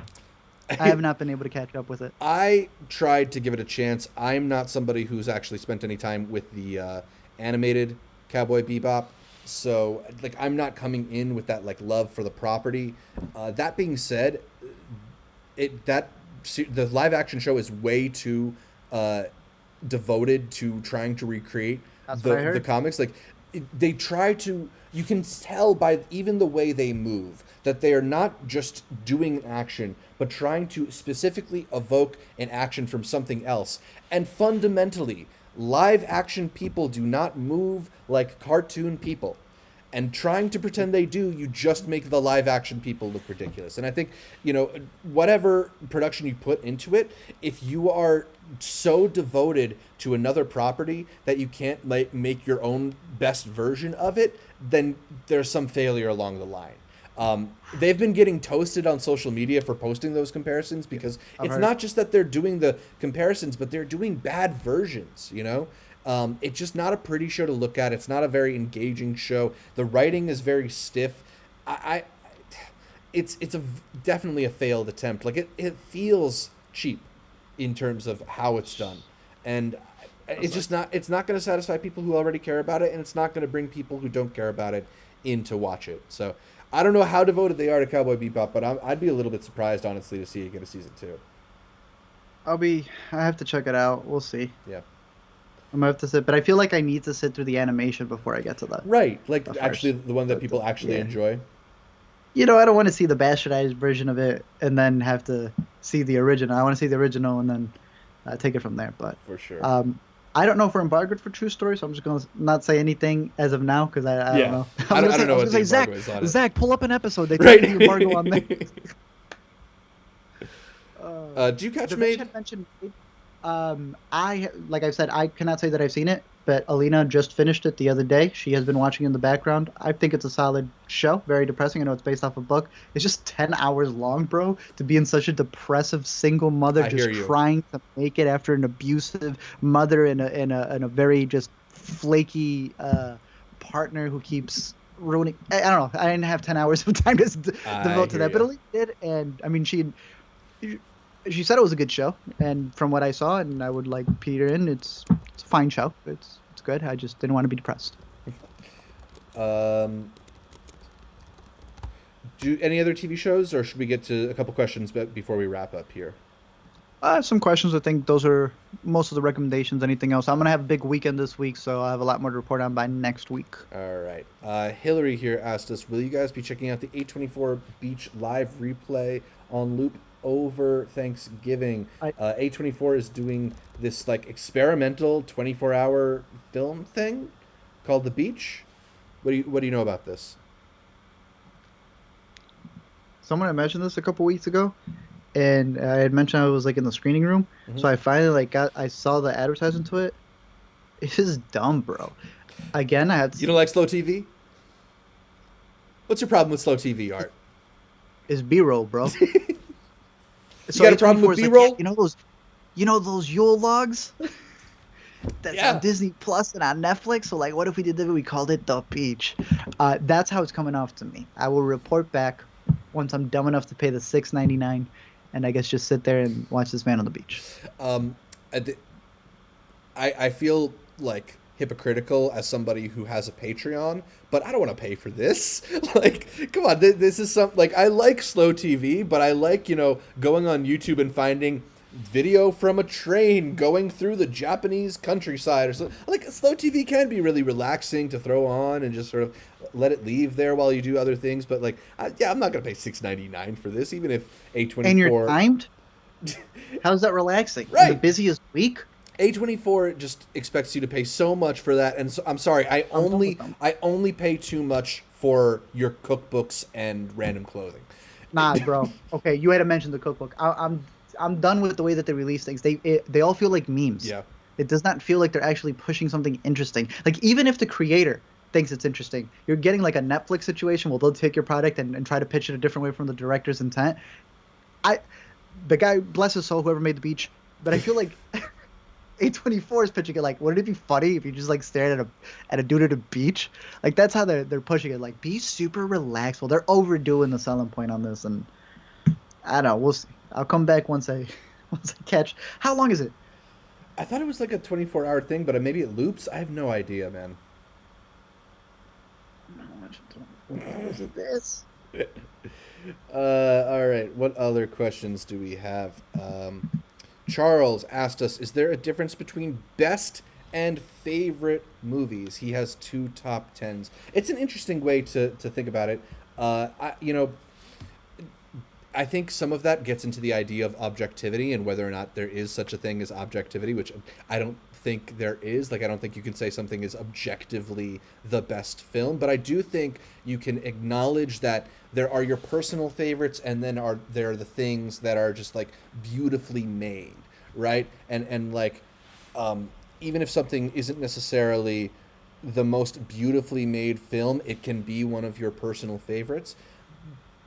Although that, to spin it back around, like, if it's one of your favorites, then what does it matter how it was made? It affected you. I don't know. What do you think? Is there a difference to you between what's best and what's favorite? I think so. I think that's how we use phrases like guilty pleasures, which I don't really like the term too much, but would you not say you can objectively see something as being good, but it's not for you? Yeah. For sure, and right, that was our whole argument I was making with French Dispatch recently, that it is objectively a beautifully crafted film, and I got exhausted watching it. And like, I don't begrudge anybody saying that it is one of the best movies of the year. I do think it is probably one of the best movies of this year, but it's certainly not one of my favorites.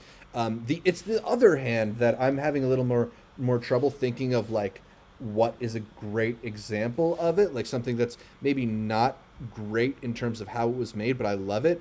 I know one time Ghostbusters Afterlife. Sure, that's definitely a contender for that.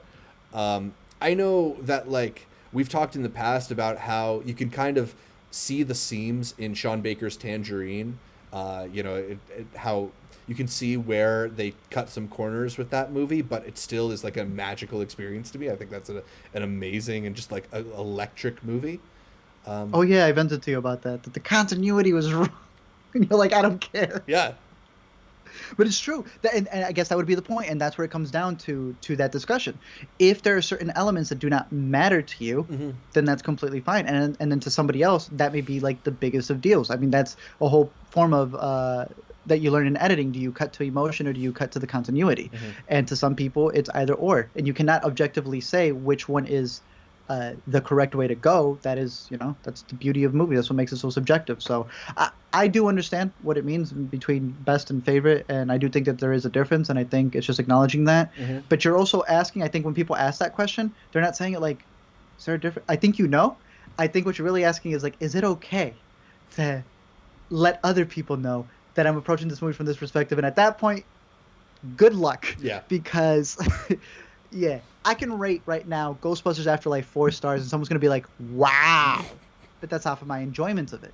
Yeah. You then have to we're at this point, especially in today's age with the internet and everything, where you're not just rating the movie off of your own. You're, to a degree, when you're sharing it to the public, rating it with those expectations, Mm-hmm. Like us, when we talk about a movie, we know that there is so much baggage from people having all of these interpretations or opinions that have already been bestowed upon them, that when they come to us, we almost feel kind of like we need to not counteract, but take that into account. Yeah. So well, that's a bigger conversation at that point. But yeah. Yeah, I mean that's the thing is that like it's also different for us being in the position of being like film critics or people who recommend movies. Like we have somewhat of a responsibility to try and communicate to an audience like how good is this movie. And even if I think something is like brilliant, the way that I think Greener Grass is brilliant, like I don't want to tell an audience this is a 5-star movie because they're going to watch it and be like, why did everybody throw up during that one scene? Thank you. You know? Yes. And you feel like you're almost doing the movie a disservice by overhyping Yes. it. But then sometimes that's the only way that you can get eyes on it. Yeah, that's a whole discussion to have there. But that's just, I mean, that's why I've never really liked numbers. You know, my rating system and the way that it goes. I don't know. It's a good question. Yeah, and it's a good discussion. Yeah, for sure. Charles also asked us if we have any picks for best actress race so far. You mentioned that you had seen Spencer, that you finally got around to seeing Spencer, which I believe has the current frontrunner Kristen Stewart in the role. You also have Jessica Chastain for Eyes of Tammy Faye, Penelope Cruz for Parallel Mothers, I liked her a lot. Lady Gaga in House of Gucci, which neither of us have seen, Olivia Colman in Excited, Lost Daughter, Nicole Kidman and being the Ricardos. I don't know where you seeing it tonight. Where do you feel like Best Actress is heading? Top 2, but I'm gonna let you know tonight when I see Nicole. Well, I'm not gonna see Nicole, but I'm gonna see her up on screen. You're gonna see what matters. We're gonna see what happens. Yeah. Right now, I would love to see it go to Kristen Stewart. Yeah, I think. No, like even in general, even before seeing all the other ones, I would love to see it go to Kristen Stewart, just because. I'd love to see it. You said you were a little unsure about the movie. You want to watch it again, but like, did you see enough to be blown away by her performance? Nothing was wrong with her performance at all. I thought her performance was great. Her outfits were fantastic too, by the way. Shout out them. Yeah. It was just the story and the approach to the story, which is why I want to revisit it. Totally. No, I think it would be great to see her. I just feel that the campaign push behind Tammy Faye, and again, I think you like to describe it as like, it's a lot of acting. It's it's a lot of makeup. That's what that whole performance is. Much bigger performance. Yeah, and I don't hate that performance. I don't love that performance either. Yeah. I think it's up to those two, but I'm really excited to see House of Gucci, bro. The stories behind this movie, especially after Last Duel, man. Yeah. This man talking about how she discovered method acting. and Ridley's like... Lady Gaga invented it. Sorry, Stravinsky. Gaga. Please, yeah. So, and then the stuff with, what's his name, too? Leto coming in. He auditioned as the character. Hilarious, I need bro. This movie, man. I can't wait. I need this movie. Going to be exciting. A lot more exciting movies to talk about. We will get to them soon, but I think that's about all for this edition of Intercut. You can catch more from us by following us on social media. I'm at Zshevich. Art, where can people find you? You can find me over at LME Explain on Twitter, on Letterboxd, and you can find me every week here on the Intercut podcast. You can catch Intercut every week here on the youtube.com/intercutpod channel or by subscribing to the podcast on your favorite podcatcher. I like Overcast. And then make sure to head over to iTunes to leave us a 5-star review. Really appreciate when we get those 5-star reviews. Also follow us on social media, whether it's Twitter, Instagram, or Facebook. We are at IntercutPod. And you can support the show on Patreon for as little as $1 per month. Also, at Intercut Pod, you get to hang out with us on our monthly live streams and some other cool access to the show as well. That's about all for this week. We'll see you again soon. And until next time, tomorrow we're all going to try and look for jobs in the same branch of Target.